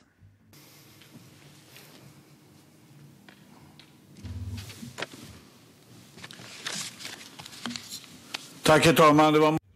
Thank you, Mr. Speaker.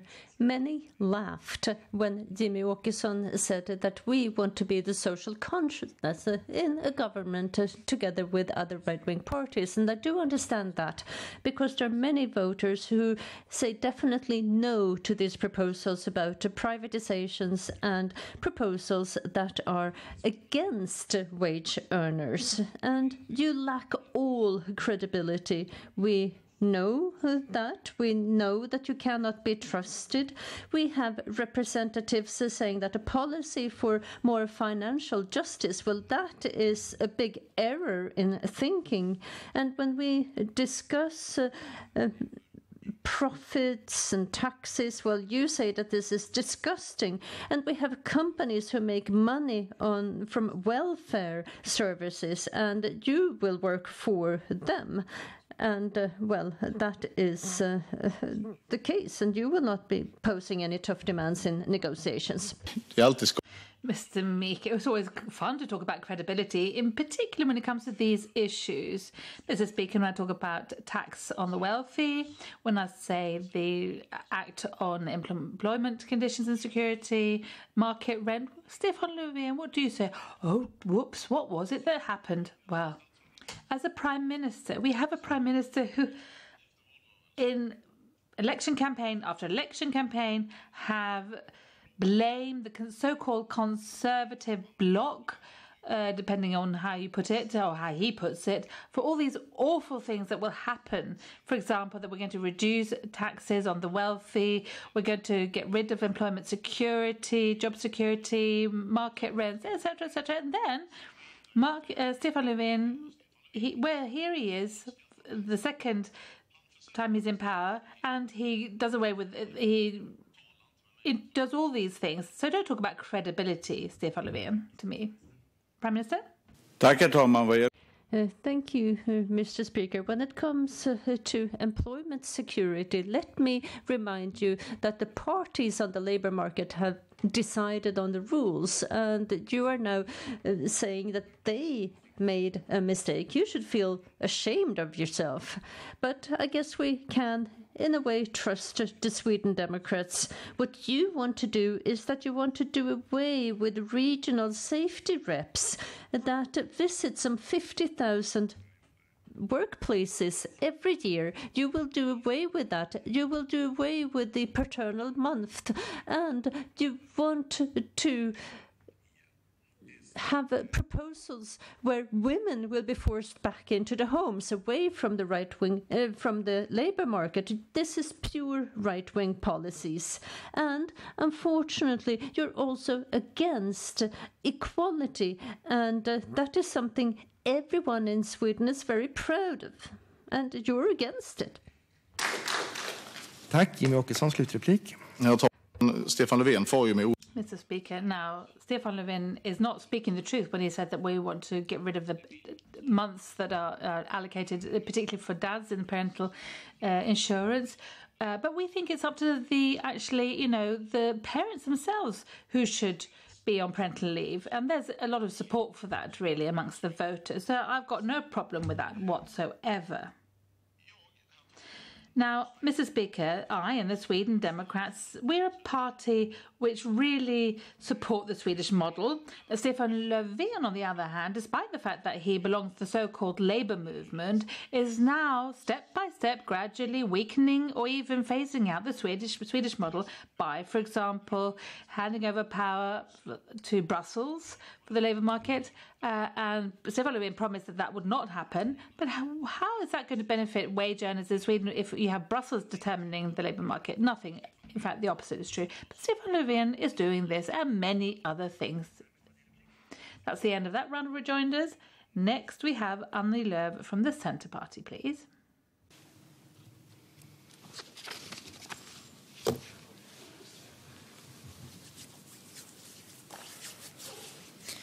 Herr talman. Mr. Speaker, a zero vision for asylum applicants, a net minus for immigration, people who have been given permits to stay who are to leave if you have no connection to the Swedish society, and also to sharpen the rules for family reunification. That is just a few examples from your proposed immigration policy. You said in media the other day that the political contents will determine whether you're interested in working together with the Christian Democrats and your immigration policy if you're to continue to collaborate with the right wing? What do you think? Mr. Speaker, I mean, the political content, it really is the most important thing. I think that's reasonable, really. That's the whole foundation of a political agreement. Now, as opposed to Annie Lööf and Stefan Löfven and the others, when they negotiated the January agreement, which was not based on political content, but it was instead based on hate against one certain party in the parliament here. We don't do it that way. For us, it's political content. And for me, I mean, immigration policy, integration policies, these are decisive for us, for our voters, and I would also say that these are particularly decisive issues for how to resolve a whole series of questions that Annie Lööf and Stefan Löfven have, in fact, created whilst you've had influence over the government's policy. And of course, our voters, I mean, they prioritise the issue of immigration. That is because it hasn't been prioritised. It's been based on naivety, lack of demands, lack of responsibility and accountability. And really, it's time to change the direction, which is what we are going to do. Thank you. Annie Lööf? Mr. Speaker, that clarification from Jimmy Åkesson. Well, Ebba Busch said just a few weeks ago that she didn't take Jimmy Åkesson and his proposals too seriously, and also dismissed the possibility that he would be able to impact politics. Well, that was at least a clear reference to the Sweden Democrats. And just to be clear, do you agree with what Ebba Busch has said, that it's not the election result and the size of the party that will determine the level of influence? And would you accept a situation where you're not given a decisive say when it comes to immigration policy? Mr. Speaker, a rather odd question, because I think it's fairly natural in a parliamentary democracy that's the size of the parties which determines the influence of the parties, I would say. I mean, we are the evidence of that, really, in all contexts, actually. So I really don't understand why you're putting this question, actually, because it's pretty obvious. And I think it's a pretty clear signal to voters. If you want Sweden democratic policies, then you have to vote for them. If you want a reasonable, responsible immigration policy, integration policy, then you have to vote for the Sweden Democrats, because we are the party which is most credible when these questions, prioritise them most. And I feel quite safe in the fact that if we're going to have any kind of negotiation or cooperation after the next election, we, of course, will want to have an influence over what we think is important, because otherwise it's not that interesting really to cooperate, is it? And I think that all parties in this parliament understand those rules of the game. They understand that if you want to cooperate, then, of course, you have to ensure that all interests are taken into account. I'm quite convinced of that. Thank you. Thank you. That's the end of that round of rejoinders. Next, we have Nooshi Dadgostar from the Left Party, please.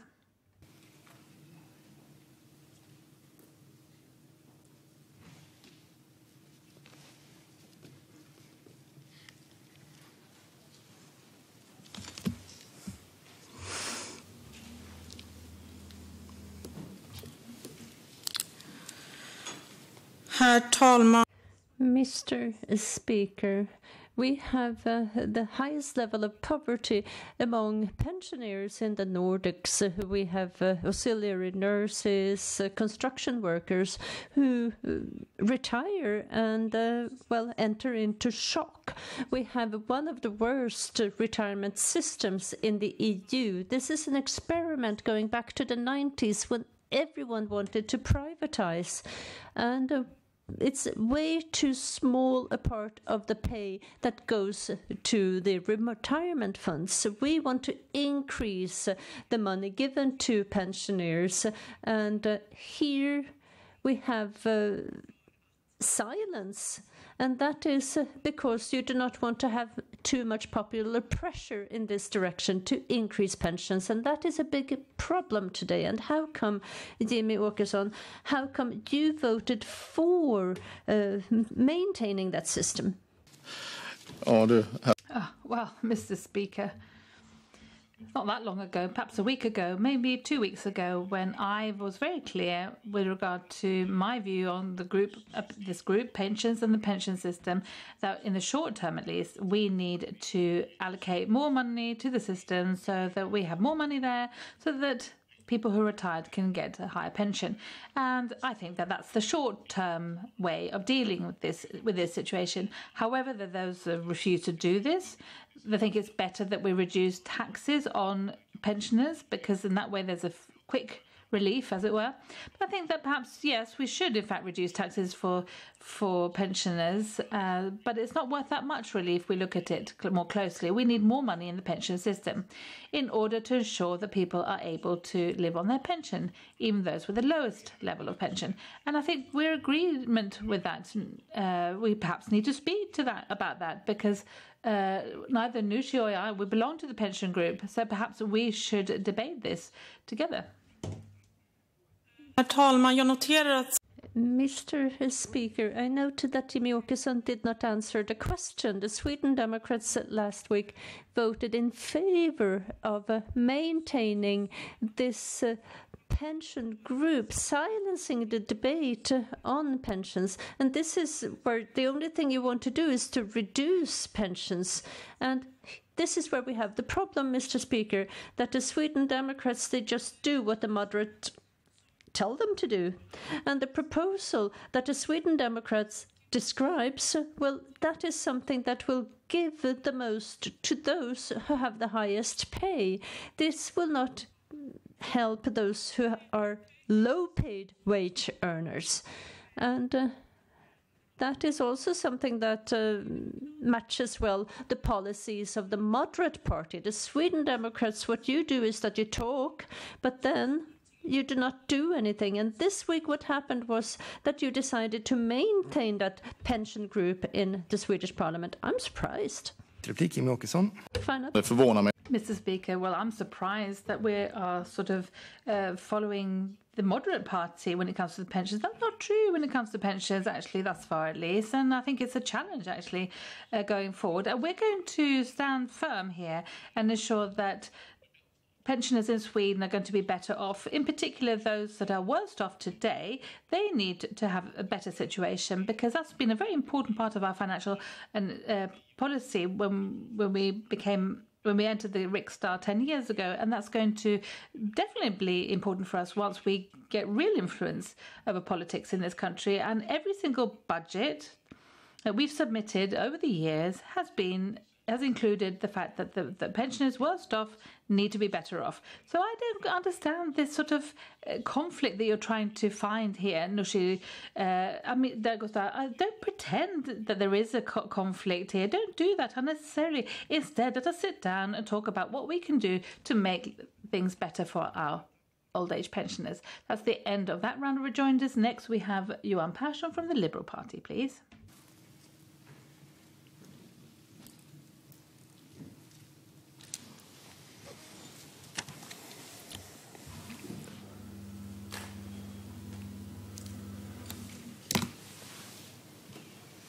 Tack, herr talman. Thank you, Mr.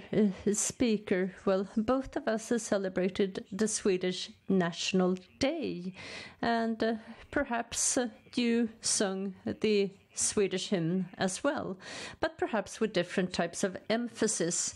You, I guess, prefer what refers to the old, and we, the Liberal parties, we prefer to emphasize the free.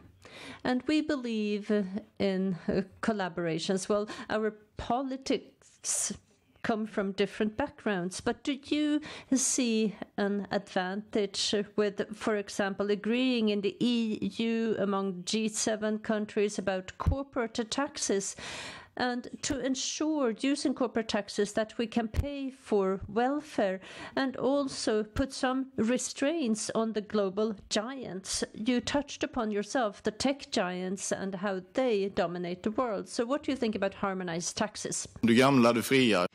Mr. Speaker, I think both actually are important. I think that's a good combination, that you sort of safeguard our traditions and you don't make the same mistake again, that you learn from history, that you sort of don't change things too quickly in politics on the one hand. On the other hand, freedom, individual freedom naturally, but also what you're focusing national freedom. Our country, where generations of Swedes have fought and struggled for freedom to decide their own fate, the freedom to shape their own laws and to tax themselves. That's also important. And if we're going to move sort of decisions with regard to tax rates and tax policy, etc., to Brussels, then other politicians are going to decide how Swedes and Swedish businesses are going to be taxed. I'm never going to agree to that, Johan Persson. Thank you, Mr. Speaker. Yes, but in a changing world, we will change along with it. New challenges are presented in a globalized environment. Swedish businesses are highly globalized. People travel across Europe and the globe. Crime finds its way here. We have to resolve all that with more cooperation with the countries we like. Or should we construct a wall against Denmark or Poland or Romania? That seems incredibly uncomfortable and awkward and rather stupid. I understood that Jimmy Åkesson had no interest in doing anything with corporate taxation globally. I regret that. What about cooperation in legal matters? We've discussed the intervention yesterday, for example, European cooperation to improve efficiency, building on security and safety, and, Mr. Speaker, dramatically reducing criminality and drug. Mr. Speaker, this is exactly why we should cooperate to get at organised crime. And unfortunately, this government that we've had for the last 7 years, they haven't given the police in Sweden the tools that other police forces have in other countries, so that we would just be as efficient here in Sweden as you be in France or the US, for example. It's got nothing to do with European cooperation at all. It's got to do with having an irresponsible government that is paralysed. The Liberal Party really is a party that wants to have power over everything, or rather transfer power over everything to Brussels. Now, we have a different view here. We believe that we should cooperate with countries that we like and countries that we benefit from cooperation and that want to cooperate with us. But other politicians in other countries, that they should shape our legislation and set our tax rates or decide about our parental leave or sick leave. No, I'll never agree to that, Johan Persson. Thank you. That's the end of that round of rejoinder. Next, we have Per Bolund from the Green Party, please.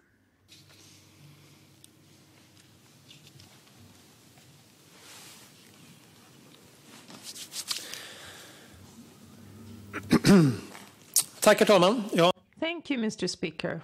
Building on the old is the Sweden democratic model, as we've heard. In the midst of an acute climate crisis, very small children think that you can't see them if you close your eyes. I can't see you, so you can't see me, is their reasoning.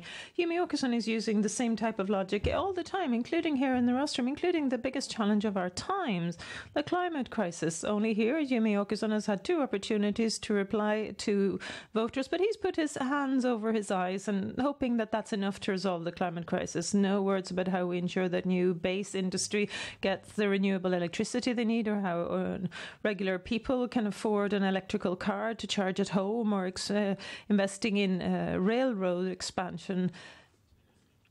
Nothing about reducing emissions either. It's kind of cute when children think they go invisible when they close their eyes, but it's less charming when grown-ups think that the problems will go away if they close your eyes. Isn't it time to open your eyes and have a look at the climate crisis, Jimmy Åkesson? Tack, Jimmy Åkesson. Talman, i mitt senaste Mr. Speaker, in my last speech, that I gave a list, really, of a whole number of problems caused by, or at least the government has shut their eyes, and Per Bolund and his colleagues, when they took power. So perhaps, Per Bolund, let's see who can close our eyes the longest, I would ask you. I'm sure that Per Bolund will win that competition.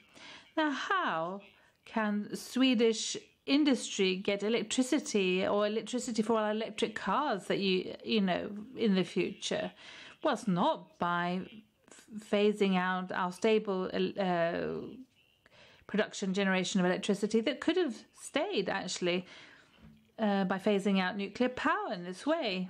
And that's a very good example of how you shut your eyes to reality. You think that things should be in a certain way and therefore you try to steer in that direction, but you close your eyes to reality. This government is very good at that. Mr. Boland? Ja, det stämmer ju inte vem som Thank you, Mr. Speaker. That's just not correct. Anyone can see that we're making huge contributions when it comes to the problems in schools and welfare and the climate. But this is what you tend to hear when Jimmie Åkesson talks about the climate. A lot of lip service, but very little is sustainable. And nuclear is not the answer to any question. If you listen to what industry tells you, to green steel, producing green steel in Boden, for example, they want cheap wind power. LKAB tells you that they want to they can charge a higher price if it's produced with sustainable electricity. Scania says they want renewable here and now, not in the future. They need it now. Nuclear is, of course, the comfort blanket for the right-wing parties. But it is tragical, nevertheless, that Jimmie Åkesson is covering not only his eyes, he's refusing to also listen to major representatives of industry.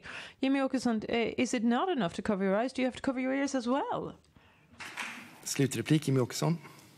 Ja, herr talman. Well, Mr. Speaker, I'm pretty sure that one wants to have a stable access to electricity, just like I want to do when I put the plug in the wall. I want to ensure, I know that there's electricity there so that everything in my home works. And the same applies to the industrial sector, perhaps larger scale. Of course, you want to know that you can run your production at the time that you've decided to do so. And I think that that is the most important thing. However, for Per Bolund, for the government, that's not what's most important. The most important thing is the symbolism here, that Sweden as an international symbol for a dreamlike, naive, blue-eyed policy. And I'm saying that that's irresponsible, that reduces our competitiveness and also our growth. In the long term, what Sweden needs when it comes to energy policy is a stable access to cheap electricity. But we won't get that either with the Green Party or with the Social Democrats. Thank you. Thank you. That's the end of that round of rejoinders, and also all the rejoinders on the basis of Jimmie Åkesson's speech. Let us now move on to Annie Lööf from the Centre Party, please.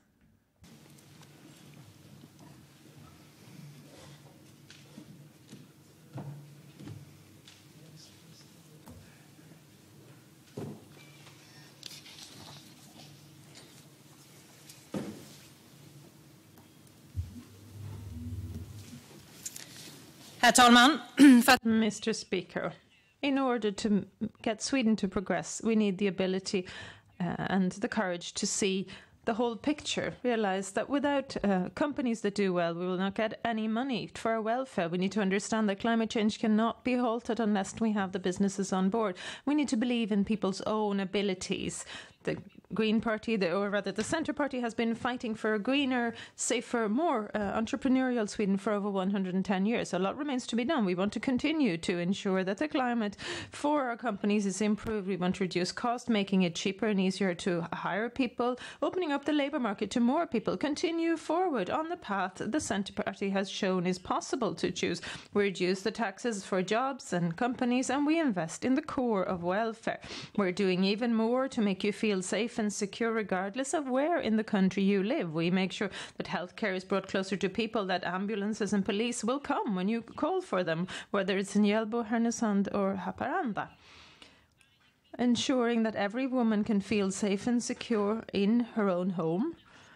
Sharpening penalties for anyone who will hit or threaten, and give women refugees more stable long-term funding. We want to continue to develop a strong, result-focused climate policy, invest in new green technology, invest in the Swedish bioeconomy, do more work to keep this country together, investing in existing roads and railroads, investing in building new ones, giving more people fast, stable broadband. The Centre Party will remain a strong for more liberal, wise reforms, making Sweden a stronger country, reforms which will give power to each individual, taking our country down a hopeful path towards a brighter future. Thank you. Thank you very much. And let's see who's asked for a rejoinder. Nooshi Dagoster of the Left Party, Ebba Busch of the Christian Democrats, and Johan Persson of the Liberal Party. The floor goes to... who gets the floor first as the speaker? Nooshi Dagoster has the floor for the first round of rejoinders. Please go ahead.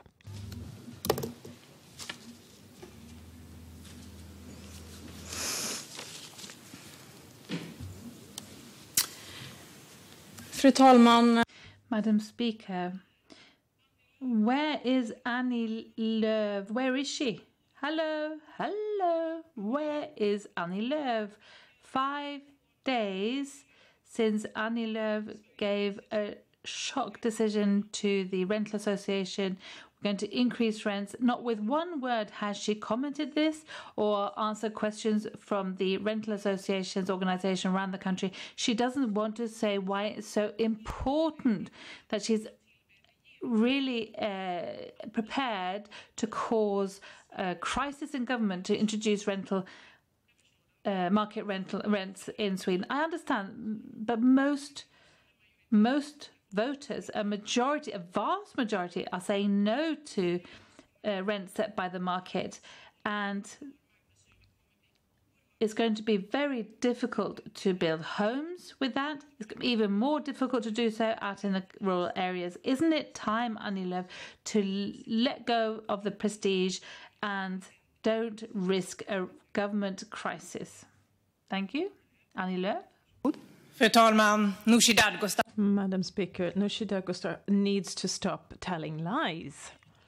There's a majority in this Riksdag to introduce free rent in newly produced accommodation. These proposals will be implemented. This means that we will have the possibility to build more housing across the country. It's not worthy of a country like Sweden, where today, with the current system based on the value of the property, you need to wait in line for tens of years, for decades, before you get access to somewhere to live. And the secondary market is sky high in terms of the rental. So through the agreements, we've been able to introduce a number of different proposals which will become a reality.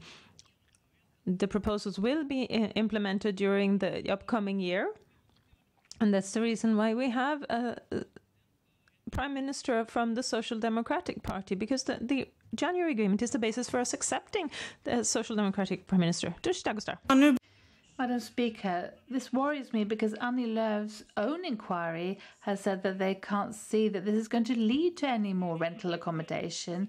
This own inquiry has said that this has been looked into time and time again, and Annie Lööf knows that. It'd be interesting to know how many times Annie Lööf has met the Rental Association and tenants versus how many times she's sat down and met with Property Owners Association, because I think this is an order, as it were, that comes from them, because it's not reasonable to increase rents by so much when there is not one single positive effect that can come of this. We know that, and the reason why homes aren't being built is because we haven't got a state housing policy with investments. Then we could have built homes to get rid of the lack of homes.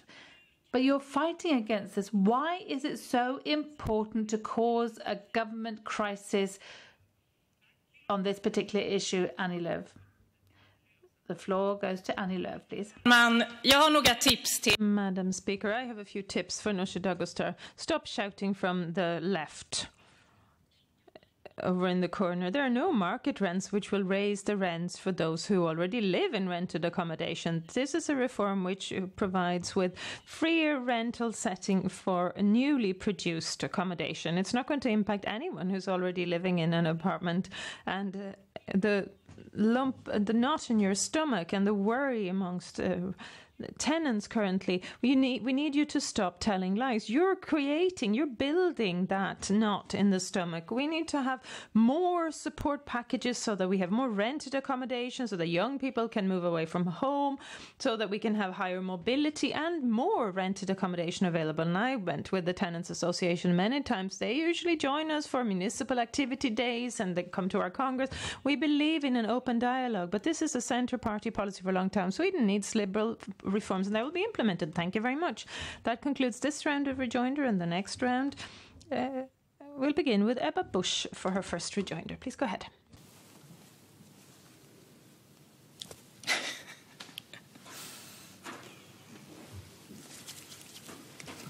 Ska vi upp på den Perssonska nivån igen här. Så, fru talman. Madam Speaker, now on Sunday the Centre Party said that they want the state to have a framework agreement with caregivers throughout the country to make it easier for regions and to do away with the queues. This is the same as proposal as the national plan that we proposed in the autumn. So yeah, that's fine by me. Apart from these queues to the healthcare, it's our old-fashioned care system is disastrous for rural areas because there are such huge differences between different parts of the country. But for us, a national care agency is one way of giving the state the responsibility for care, just like in Norway and Denmark. They've already done this, and this I think would reinforce rural areas, and they would then be able to offer good care. So the question is, the Centre Party, are you going to join us here? Because the regions really, we need to do away with them, not just help them. Thank you. Annie Lööf? Madam Speaker, I find it very hard to see how the rural areas will be impacted by decision made here in the Swedish Riksdag. A renationalization in other areas, in rural areas, if you look at the police or the job, unemployment services and others, we've seen a drop in availability rather than enhanced and strengthened availability. With healthcare, we want it to be safe and secure, close at hand, and as close to patients and the people who work there as possible. But we need more control and governance from the national level in highly specialized care, for example, but also the ability to be able to choose freely across the country. That's a proposal from the Centre Party for years. A choice of hospital where you can go where the waiting times are the shortest, to try and do away with all the waiting times and give a person who's waiting for a hip replacement an appointment for surgery more quickly, for example. That's an example of our policies. Thank you very much. Ebba Busch. Fru talman. Thank you, Madam Speaker, but I don't understand. I mean, when you look at and see how patients are faring ill, how staff as well are faring ill, because there are 10 million inhabited in this huge, long country with 21 independent regions, often making decisions for their own part. Instead of cooperating across a much larger surface area, they could work together, in fact, to ensure that you aren't allowed to drive. You don't have to, for example, drive very far to have safe labour ward care. Instead of thinking of just their own region where you're sort of banning actors delivering more care and helping out, or you have a doctor, for example, opening their own surgery, in a village somewhere, that I think would make things much better and easier. The decision should be made in Stockholm. We need to get rid of the regions and we need real care professionals who do this instead. Final rejoinder from Annie Lööf, please. Madam Speaker, I do not believe in an enormous administrative shift in the wake of the pandemic, nor later for that matter. I find it very hard to see in light of the renationalizations that we've seen, making the unemployment service and the social security office one national entity, and how this has impacted areas like Western Ireland and the Småland region. We want service and welfare to be close at hand everywhere in the country, and that is the reason why I believe in strong, well-functioning regions. But at national level, however, you need to make sure that there's a freedom of choice in healthcare provision, that you can focus on highly specialized care services. That's important, not least from a research perspective. But to have a major reorganization now is simply not the right path forward. We focus on the practitioners, give them better working conditions. We make sure that Sweden can offer the best care and healthcare in the world. Thank you. That concludes this round of rejoinders. And the next round is with Johan Persson of the Liberal Party as the first speaker.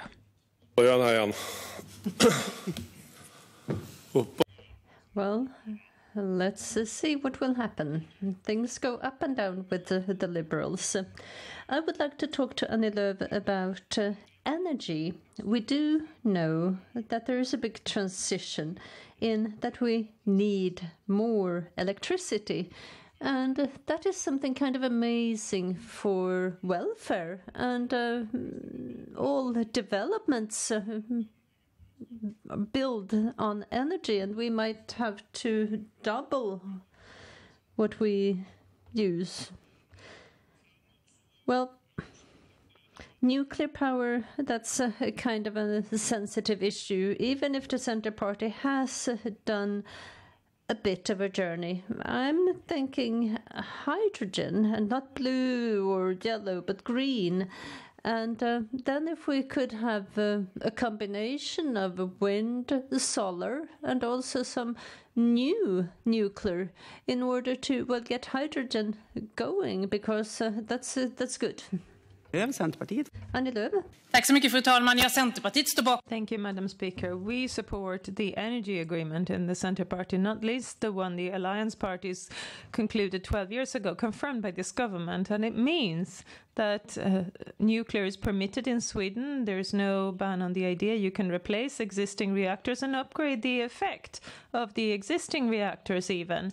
The problem is that there are no private actors who perceive this as a path forward. They prefer to invest in renewables. A few months ago, I proposed on our municipal activity days that Sweden should raise the ambition for renewable energy to 200 terawatt hours. It is essential as we move forward, and we need to make sure that we have better storage facility. Hydrogen power is another area we should focus in to store electricity in the summer, using it in the darker days and cold nights in winter. And we need to also expand the electricity grids, and Svenska Kraftnät grid operators have an important role to fill. Johan Persson.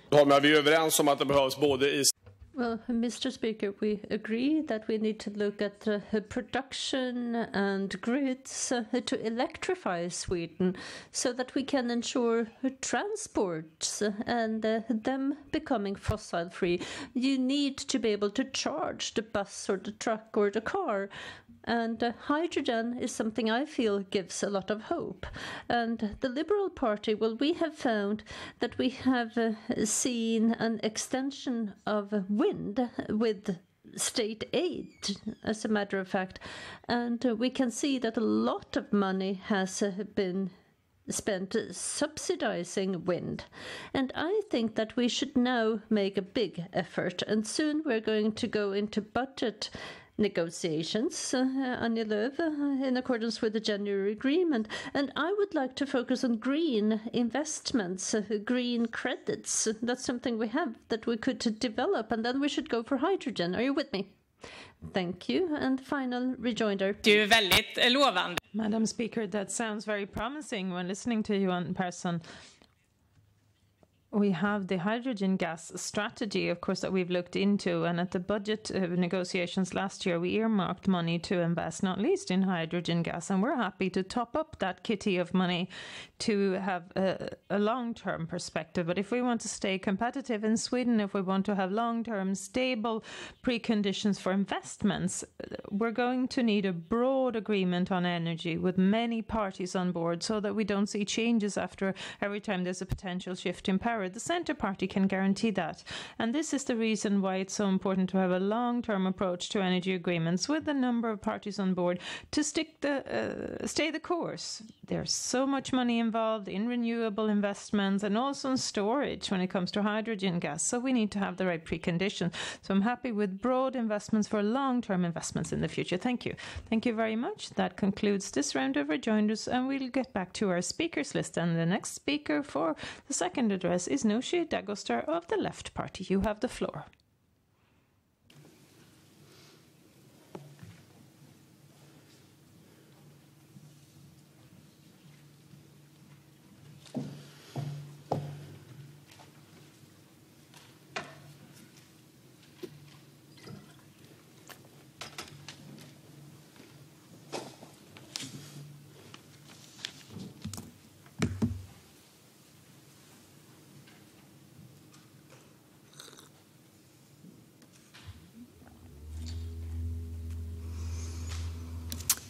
Fru talman. Madam Speaker, we can read about the plan, this shift moving towards market-controlled rents. There are documents from the Property Owners Association, for example. And what we saw last week, well, that was a decision that was commissioned by the Property Owners Association. And the first step is for newly built accommodation. But this will add pressure also concerning other types of apartments, and that will be a next step where there will be market-controlled rents for apartments that people move away from, and then we'll have market-controlled rents for all rentals. No other country that I know of has been able to limit this to apartments that have just been built. And then we end up with specific areas for poor individuals, with people being forced to move away from their homes, and then they have to accept those poverty housing accommodations that we had in the olden days in Sweden, and that will mean that segregation will increase. Wouldn't it be better to create something that is more equal? So we can read that role models for example, Finland, where they've done this journey, where we have hundreds of thousands of individuals waiting for somewhere to live today, where they cannot afford to move to new apartments being produced, and to make them even more expensive. How will that help? We have some 3 million people living in rentals, and we have made them a promise that we will never agree to what is now being proposed, and we're going to stick to that promise. Thank you. And Annie Lööf, Ebba Busch and Johan Persson have asked for rejoinders. We will start with Annie Lööf from the Centre Party.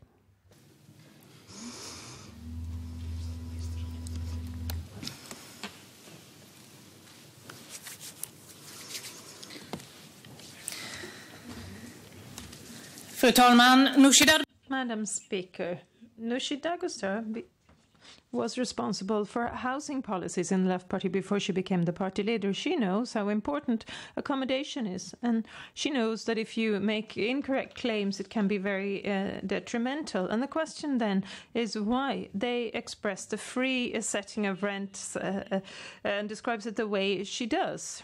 In our round of rejoinder earlier, we discussed this. I believe that those were lies that she told earlier. She regularly claims that 3 million people in rental accommodation would see raised in rents. But the investigation, the commissioned report is very clear. There's no one who's living today in a rented accommodation who would see their rent raised. Not a single person. Zero. Not a single one. Why does the Left Party choose to lie? Well, they've made up the number of 3 million back in their party head office. Have they no more arguments, perhaps? Are they not interested in having a serious debate, possibly? Thank you. Nooshi Dadgostar has the floor. Fru talman. Madam Speaker, I have worked with this issue for many, many years, and I know what will happen. You start with the new production, just as I said, but then you cannot maintain 2 separate systems, and then the system where you negotiate will be done away with, and the future tenants, who will they be? Who will they be? Who will walk around with this pit in their stomach, being afraid of rates being increased even more? The system will collapse. as in Finland, and that is the favorite example that you use. But you will not be able to control this, but will have market rents everywhere. I have no example where it has been isolated to newly built apartments. I don't know if you have an example, but this is exactly how it starts, and then you have a spillover, and then it will affect everyone living in the rental. I think we should have negotiations among parties. Madam Speaker, well, at least I got the answer to one of my two questions. The left party are not interested in a serious debate on accommodation. No one who's living in a rented accommodation right now will see any rent increase. No, not a single person. There's no claim for their fear-mongering. And the arguments they present, the Centre Party would like to have more rented accommodation built across the country. We want tenants to feel that they're in control, that they're safe and secure. And it's important for us that any housing policy reforms, that there are many of those in the January Agreement, will be implemented, and they are needed. That's how we make progress. That's how we make sure that more people can move away from home. We can adapt our housing needs to different phases in life, but the left party seems more interested in just raising the volume, burying the whole issue under made-up arguments. In which way does Nooshi Dadgostar believe that made-up claims and numbers will create more calm? And when will Nooshi Dadgostar stop lying? Thank you. Final rejoinder, Nooshi Dadgostar. Madam Speaker, harsh words from someone who is about to create a governmental crisis just to push this small proposal through. If it's so negligent, if it will not have an impact on anyone, why is this proposal so important for you that you have to move into such a governmental crisis? I have tried to talk to you about how to solve this issue, but you have said no thanks to such a debate. So, if you do not want to talk to me, how can we discuss? This is not the left party saying that this will mean market rents. It's the Renters Association. It's everyone who knows something, everyone who understands. They will understand that this is a first step towards such a system shift. And I'm sorry if I'm running over time, but this is a first step. And what we have to do is to sit down and discuss arguments. I'm extending a hand. I want to avoid that governmental crisis, but obviously, well, you do not care that much about this proposal because it will not have any impact. So can't we just do away with it? Thank you. And that concludes that set of rejoinders. And then we have Ebba Busch from the Christian Democrats. Please.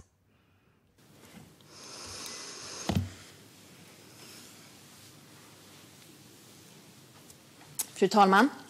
Madam Speaker, the Left Party has stated that they're prepared to form a government with the Social Democrats. The Left Party and the Social Democrats have recently found themselves in an agenda for tax increases. The Social Democrats have radically turned left, perhaps compensating for earlier terms of office. And one well-noted point was to increase the taxes by setting limits to the amount you can keep free of tax on savings accounts investing in funds and shares. We want to tax the 1%, they say. They're counting the number of new billionaires and they're complaining. But if you look at concrete reforms, the definition of who is wealthy becomes very broad indeed.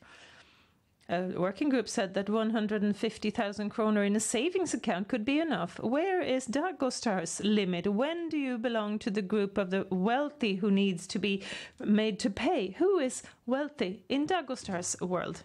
Nooshi Dadgostar? Fru talman. Madam Speaker, we do not want to have increased taxes on those who save a little. But if you have a lot, we think that you should contribute to welfare. We've just lived through a pandemic where more than 14,000 individuals actually died because we have the care of the elderly being so understaffed, because there are no resources, because people are employed by the hour, there is no continuity, and the wages are such that people cannot stay. We want people to be able to work for a long time with elderly carers so that they have the knowledge that you need to work with those suffering from dementia, for example. We need to strengthen our welfare system, and young individuals who cannot manage a school, they need help from us. And you want to do away with Swedish welfare. I want to defend it always, and that you're not doing it is a concern. Ebba Busch, please. Thank you, Madam Speaker. As the party giving top priority to healthcare, and it's interesting to know that you're telling us that you're not interested in increasing taxes for those who have private savings, but you keep talking about the very richest, the most wealthy. You're proposing that private sector white-collar workers should pay more in tax, and surgery nurses and behavioral scientists and other groups. Why would you like to raise some people's wages if you're making them pay higher taxes at the same time? Home repair services with tax reductions, people who own houses in a densely populated area, or transferring forestry holdings to the next generation. All of this will be taxed. Are the midwives of Sweden really part of the 1% that should pay more taxes? How is this right? Final rejoinder, Nooshi Dadgostar. Fru talman. Madam Speaker, I and my mother and other members of my family have worked within the publicly funded welfare system. And your salary, Ebba Busch, is also funded by taxpayers. And we know that we finance nurses, for example, through tax money. So if we have higher taxes, they will have an advantage. And that's obvious. Sweden has become a country with enormous financial gaps because those who inherit a lot of money with wealthy, rich parents, well, they become wealthy themselves. And we should not have such a class-based society in Sweden. I am going to fight it as a leader of the left party. I want an equal Sweden where everyone should feel that there is hope in the future, and everyone who is elderly should feel safe and secure, and that is not the case today. Thank you. That concludes that set of rejoinders, and we continue with Johan Persson from the Liberal Party. Tack, fru talman. Thank you, Madam Speaker. The Liberals and the Left Party probably share the same belief in a well-functioning welfare sector. It's important to have long-term resources available. But when we look at this issue, we Liberals really, truly are passionate about larger tax revenues. That's something else. And it's not the same as high tax rates. Because, of course, if you have 100% tax rate on something, it's going to produce 0 kronor of revenue. Because if people run businesses, make savings, work, invest in risk-taking, might become a lot less interesting if the tax rates are too high. That's one issue. Does Nooshi Dadgostar prefer 0% or 100% tax? Both are poor, after all. And why are you so focused on and fixed on high tax rates rather than large tax revenue? It's the revenue, of course, which is paying your salary and mine and everyone else who's working to protect welfare. Nooshi Dadgostar. Tack, fru talman. Thank you, Madam Speaker. Obviously, tax revenue is important, that's obvious. And what country could you imagine where tax rates are low and tax revenue is high? Are we thinking Malta, Bulgaria, or where do we have those successful countries with no taxes? Well, I think this is key, that in Sweden you have to be able to trust that you get a good school, regardless of where you go to, what school you go to. And if you're elderly, you should also feel that there are people taking care of me. That was the Sweden we used to have. And it makes me sad that that is not the Sweden of today, because then, well, it wouldn't be so important to just increase taxes, but what would be important is to ensure that we maintain the Swedish welfare, and I hope that you agree with me. Johan Persson. Fru talman, jag delar helt den. Madam Speaker, I entirely share that focus. It's not Cuba, nor is it Venezuela or North Korea who are my role models, nor are they Noshidago stars for that matter. I'd like to underline that. But we do know that in countries with a strong business community, a country based on research and education, can attract capital, well-educated, highly educated people and businesses. That is the way to create and build growth and have lots of tax revenue. But you cannot have the highest tax rates if you want to achieve that. That's not the right path forward. And I believe that if we look across this country, where we have problems in care services, in schools, municipalities, not seldom in the north of Sweden, they have very high tax rates, and it makes a difference if you want to attract people. Tax rates might be lower in Örebro or in Solna. Does Nooshi Dadgostar not see the risk of high tax rates driving people and companies and investments away? Thank you. Final rejoinder, Nooshi Dadgostar. Madam Speaker, I agree fully. The reason why these municipalities have to increase taxes, that is because the government party today has reduced taxes that compensate to poorer municipalities, and then poorer municipalities have to increase the municipal taxes, and I'm against that being done. We feel that this compensation that should be maintained, and capital taxes, tax on capital, that should also be maintained for the wealthy people in Stockholm. And what is key is what you're talking about, Johan Persson. We need to have successful companies, and in order to get there, we have to have government, state investments in roads, electricity grids, infrastructure, so that we can have this fossil-free steel going somewhere, because we want export, we want cars to be exported, and we also need training, education, and that will cost money.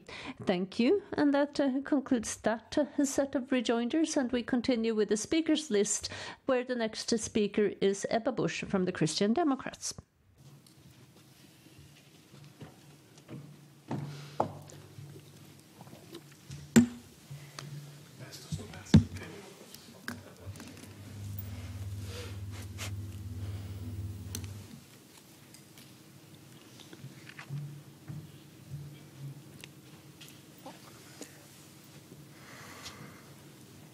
Fru talman. Madam Speaker, as a country we face many difficult problems, and I don't think anybody expects that politics, when dealing with these problems, should deliver perfectly. They always have the exactly right proposal that has the exact right impact. However, what people do expect, and have the right to expect, is that leadership in the country does in fact deal with the problems and chooses to act and react, and through decision also shows that you actually see the problems. This is my main criticism against the January parties. Leadership, there is no leadership. There's no energy to introduce the reforms that are required, because you're sort of have these internal conflicts, and so therefore politics are governed more by prestige than what is happening out there, what Swedish people actually really need. But there is of course hope out there, because the non-socialist opposition has an agenda which is very with a lot of cooperation, and we Christian Democrats are really going to push for necessary reforms. We're talking about the care reform of the century, doing away with the regions, shorten our queues to care, ensure that care is equal across the equivalent. Also, $1 billion to care for the elderly as well, homes for the elderly, and entry jobs as well, so that you can learn the job on the job. We need to introduce what we call the Adriana laws, so we really deal with the gangs and secure supply of energy when nuclear power is a natural part, and also investments in infrastructure across the country, so therefore we can get rid of this idea of high-speed trains. This is one of the first steps, and I promise you, if we don't achieve perfect results, we will continue until we do reach the targets. You need to trust Sweden. Thank you very much. Rejoinders have been requested by Prime Minister Stefan Löfven, Annie Lööf, Nooshi Dadgostar, Johan Persson and Per Bolund. Let us start with Stefan Löfven. The floor is yours.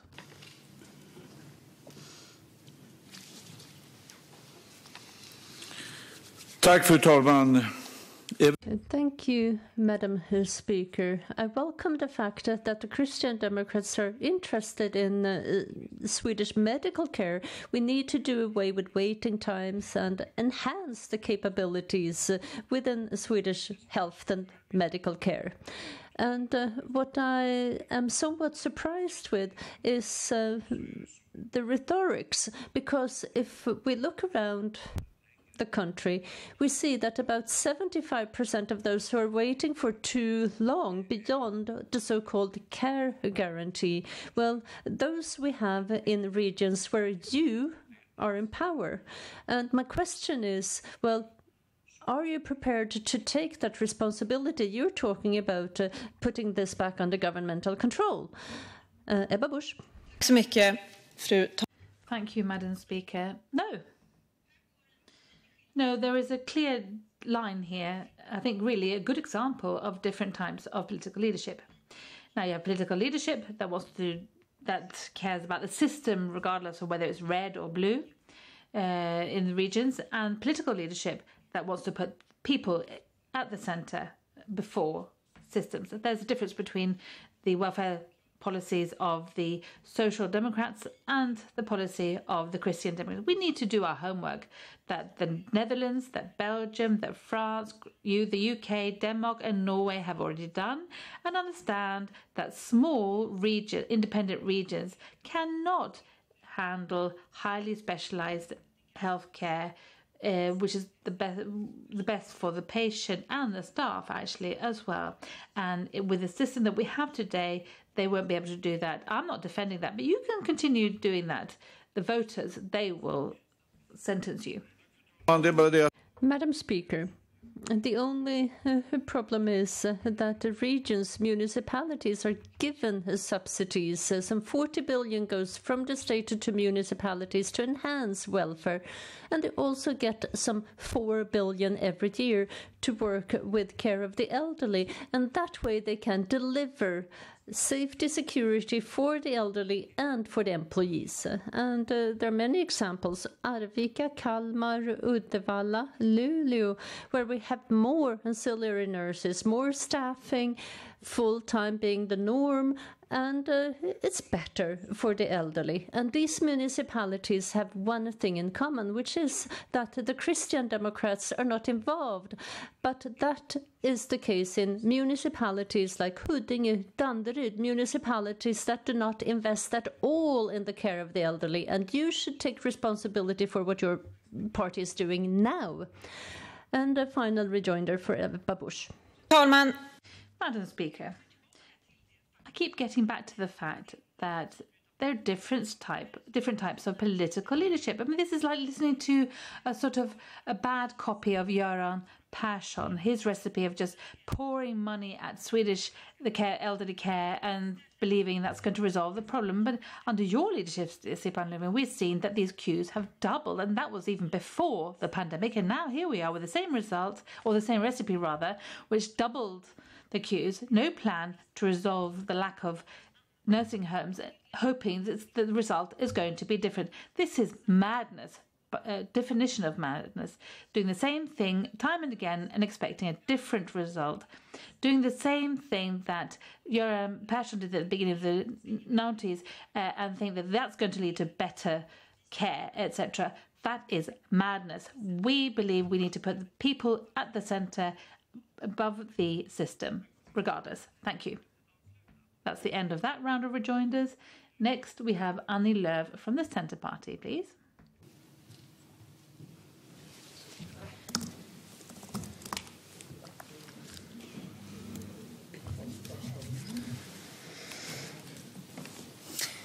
Fru talman, Madam Speaker, the Christian Democrats and Ebba Busch, they say that they're proud over the fact that they have opened up for a collaboration with the Sweden Democrats.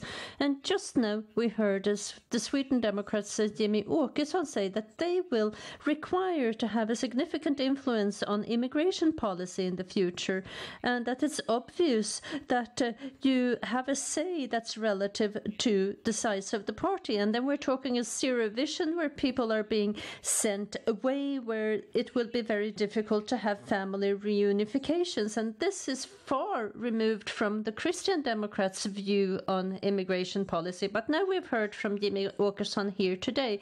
Can Ebba Busch promise that you will not accept such zero immigration and no family reunification, that you will not support those ideas? Thank you, Ebba Busch. Tack, fru talman. Thank you, Madam Speaker. Well, I think that would be a good shift in Swedish policy, really, if we suddenly saw, and if that we saw size according to the order that we have in here, that we see today in Sweden, where the Green Party is decisive regarding which way we go when it comes to climate policy, integration, immigration, healthcare, energy supply, and therefore preconditions for the whole industrial sector. No, we want to form a government together with the Moderate Party, and we will be the core, and then we will cooperate, for example, when it comes to integration with other parties. But we share the ambition with the Sweden Democrats to reduce immigration. We've got different policies, but there'll be a reduced immigration to Sweden with a moderate Christian Democratic government. Ja, fru talman. Madam Speaker, I interpreted this as Ebba Busch saying that it would be welcome if you had that influence on her policies based on the size of the party. And we've heard from Jimmy Åkesson and the Sweden Democrats that they're going to prioritize their say when it comes to the immigration policy, and that it's obvious that you have a say that's relative to the party size. And then there will be a net minus for immigration, no immigration, people being sent back, and far-reaching restrictions on the possibilities of having family reunifications. Can you promise me that you're not going to do away with that through compromises, so that refugees can see their children again, that people are not going to be forced out because they do not have enough connection to the Swedish society? Ebba Busch, final rejoinder.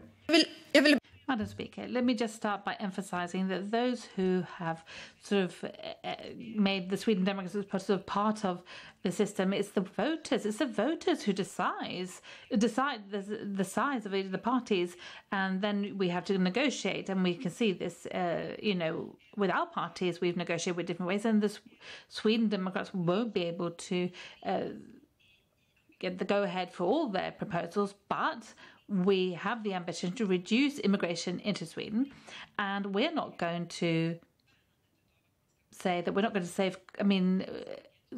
that we're not going to accept asylum seekers if it's done in the right way, and they have small children, for example, being reunificated with their parents, and the person who is in need of shelter should be given shelter. But we're not going to defend the system where we see people who are really trying to do their best, who are told to leave, and others come in easily. That's the end of that round of rejoinders. Next is Nooshi Dadgostar from the Left Party. Please, the floor is yours.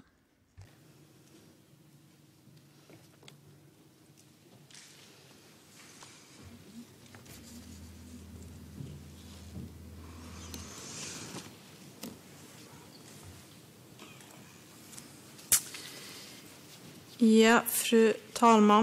Madam Speaker, this proposal on market control on rents, those who are single, old, young, they will not know what will happen next year with the rent. Will there be a significant increase? Ebba Busch, the party leader before you, Göran Hägglund, said that old people should be allowed to stay where they are until they decide themselves that they want to move. They should not be forced to move because of tax rules. And he talked about the taxation rules and what would happen.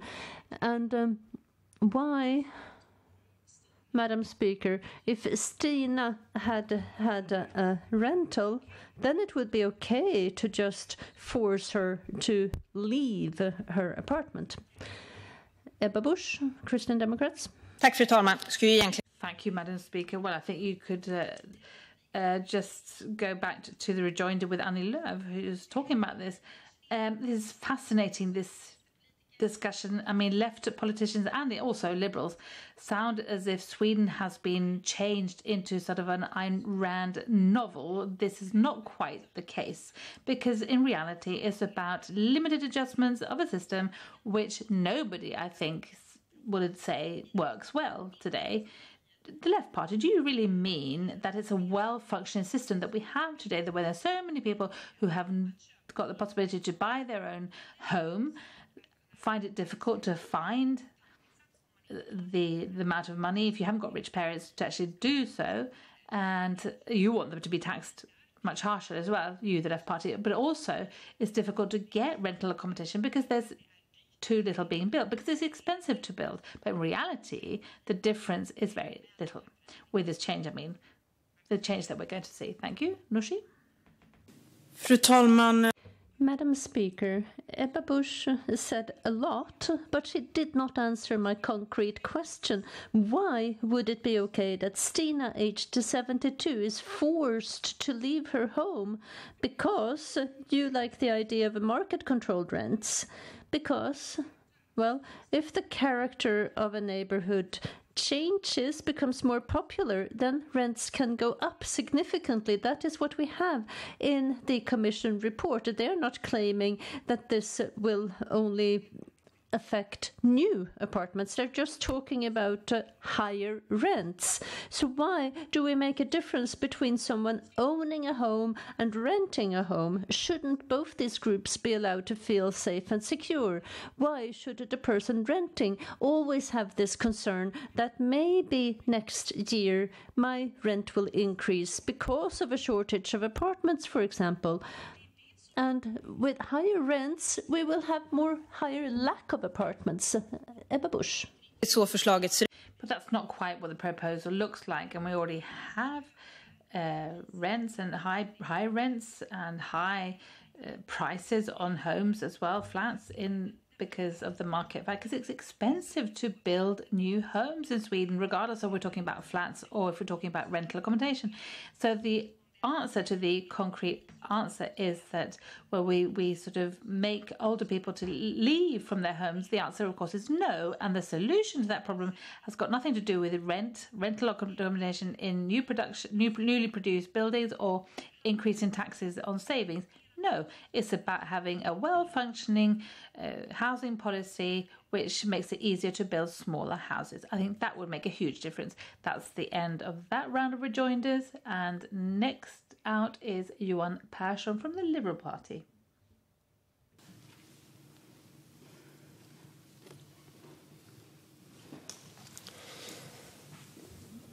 Tack, fru talman. Åker vi upp igen. Thank you, Madam Speaker. I wanted to talk about fighting crime. I tried with another political party to discuss the importance of collaborating across borders. And it's very nice for us, the Liberals, to know that the Christian Democrats do like EU collaborations. We know that this is efficient. We have Europol, and they're working every day with different types of police services across the globe. And there are many problems related to this with secrecy, security. And we know that not the least from what we read yesterday, amazing efforts made by police across the world. But we need to strengthen the collaboration in the European Union. We would like to have more of Europol, ESPO, fighting terrorism, serious crime.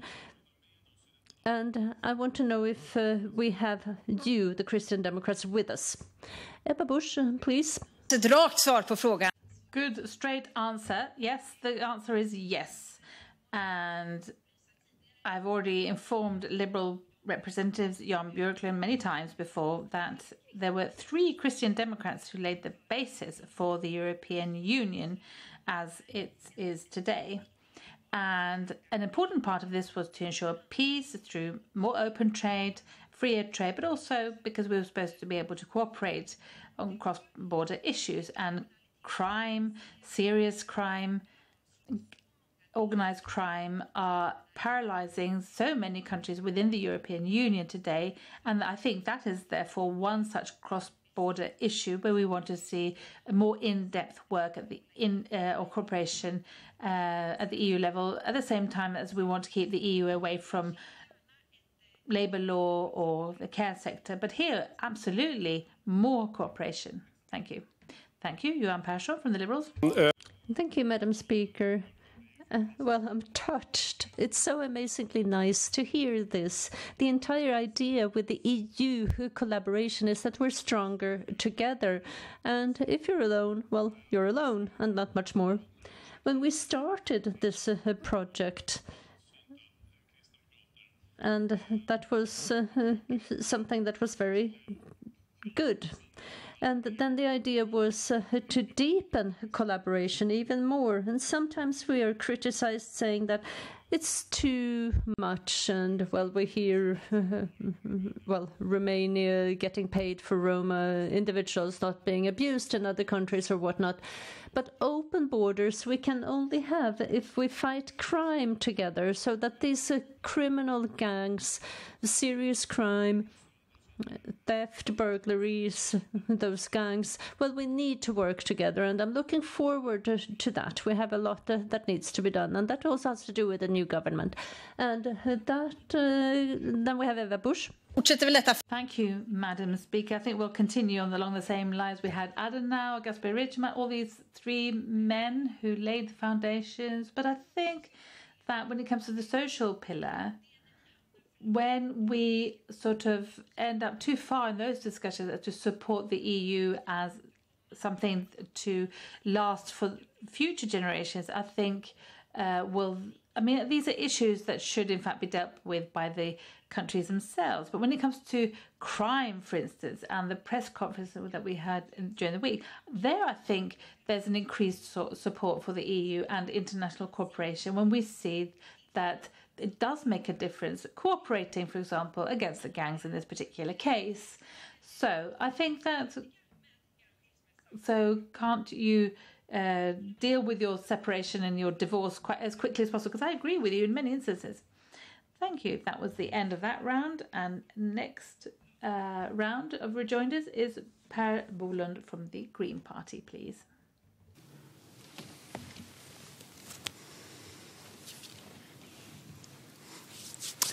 Tack så mycket, fru talman. Thank you, Madam Speaker. It's interesting to hear that the Christian Democrats would like to turn the Green Party into the main opponent. It's unfortunate that your fight against green policies and this our creation is so determined. Forest of steel is what Eva Busch has called what the industry themselves perceive as the prerequisite for the future, far away from the Riksdag and from Uppsala. For investments in wind power, we'll have to pull the emergency brake if things don't change. That will have very negative impact. The Christian Democrats have become Sweden's answer to Don Quixote, fighting windmills, believing that they are giants, in fact.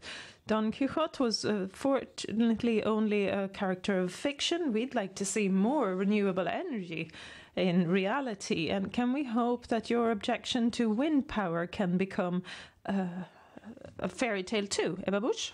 Thank you, Madam Speaker. I think the Green Party should listen to what I said earlier about their influence. That's sort of a positive comment.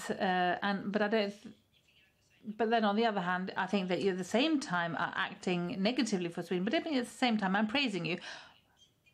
But let's change this, though, not least because energy supply, not least for the fact that we need to ensure that we have a proper green transition. Now, I love wind power, absolutely, wave power, hydropower, sun power, solar power, and nuclear power. For me, the technology is not the issue. For me, it's we have safe supplies and that it's safe. So I think that the Green Party have much too great faith in wind power, for example, thinking that you're going to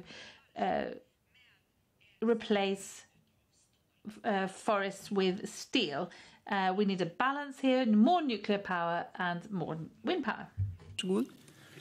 Ja, tack fru talman. Thank you, Madam Speaker. At least you're very clear. I'd just like to point out that nobody in here is claiming that wind power should be built everywhere. There are many places where it's not suitable, and that's part of the policy we're implementing. But the basic issue here is how this objection presented by the Christian Democrats is also leading to industrial investments being ground to a halt. If we want to allow the industry the courage to invest, they need to know what prevails. 100 million so far. The industry would like to invest a lot more. If Ebba Busch truly cared about the people living in the areas with investments in wind power, she could have supported our proposal to let part of the profit be brought back and pumped into the region where it's expanded. Every time the rotor blades turn, there's more money to invest for the local municipality and the authorities in elderly care, for example, money paid back. But is this something that you would consider supporting? Thank you. Final rejoinder from Ebba Busch. Fru talman. Thank you, Madam Speaker. What to reply to the concrete question? Well, perhaps we might take a look at it, but we don't think that that is the most decisive issue to be dealt with. And let me turn to people listening to this debate and ask them the question: have you ever stood next to a wind power with these blades making a horrible noise when it's windy? And of course, we want it to be windy with wind power naturally, and it sounds so much that it has a negative impact on the natural environment, and it's bad for the farms, etc., where they've been placed. That's why you need to be careful when you build wind power. So therefore, wind power can't be the basis of our energy supply. It's just a complement to our energy supply. And what the industrial sector needs to know is that we have low emission, delivery safe electricity, rather than stealing all the electricity we can from Norrland, the north of Sweden. That's the end of that round of rejoinders. Back to the speakers list, and the next speaker is Johan Persson from the Liberal Party. The floor is yours.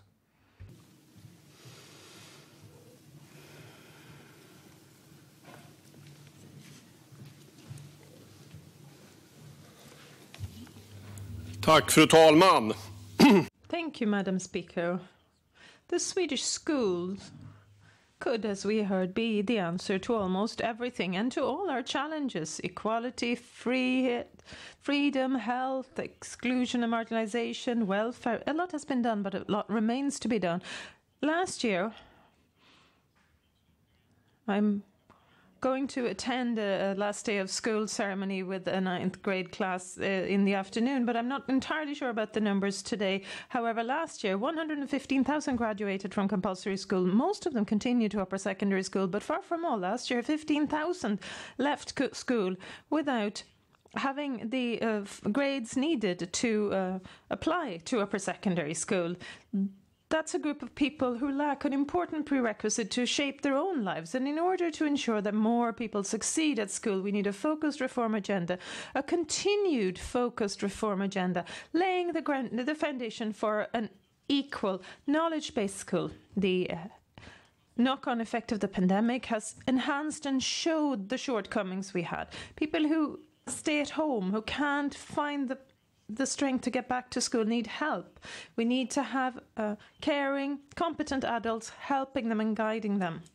We need to strengthen the extra support efforts in schools for this group of people. The School Act needs to be upgraded, and all schools, private and public schools, need to ensure that these services are provided and they're better. We also need to involve the social services in support services at school, because school is probably most important to those who have difficulties in life.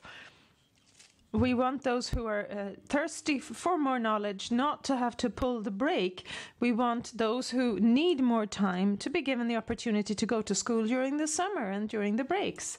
But we also support our teachers, who then can support our pupils. Thank you. Thank you. Per Bolund from the Green Party is our next speaker on today's speakers list. Please go ahead.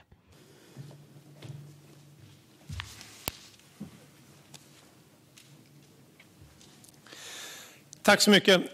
Thank you very much, Madam Speaker. We are approaching the end of this debate, and I've been sitting here and noted down the number of times Ulf Kristersson, Ebba Busch and Jimmie Åkesson have come with concrete proposal here from the rostrum about how we can reduce emissions and how we can safeguard the environment. And the result is pretty dim. I didn't note anything down on my piece of paper because this seems to be a blind spot for those conservative parties. Politics is about prioritizing. We prioritize different things in politics, and in the general election in a year's time there will be different perspectives on how we see our fellow human beings, and we'll have different priorities shown up in the election campaigns. And we see here how the conservative bloc in Swedish politics wish to prioritize and in the worst case scenario, if they actually shape a government together, which is good that they do that now, because then we know what to expect of them.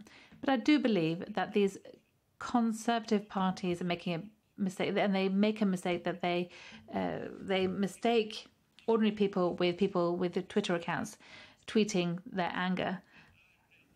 We have people who are not afraid of solidarity in our country, who are not afraid of real measures for the climate, and they know that we need to get rid of fossil or phase out fossil fuels, and that's important for many people around the world. For example, young people want to ensure that we have an agreement to phase out fossil fuels, and young people, children, they also say that this is something that is poisoning their future. And the Green Party, we've pushed for this question, and Ulf Kristersson, Ebba Busch, Jimmie Åkesson, could you support this type of phase out agreement and plan for the future of the planet? Thank you very much. No speakers on the speakers list, so I'd like to thank the party leaders and everybody else who has participated in this debate, and that is the end of the debate of the party leaders. Thank you.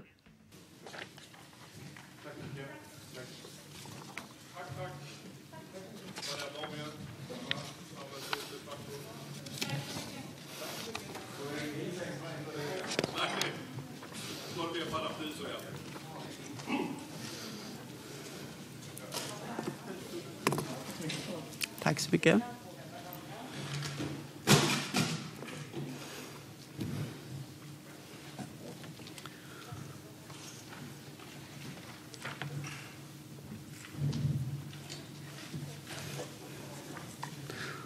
Och då startar jag upp igen, och punkt 2 på föredragningslistan är justering av protokoll. Godkänner kammaren protokollet från sammanträdet onsdagen den 19 maj? Svaret är ja. Punkt 3 till 7, anmälan om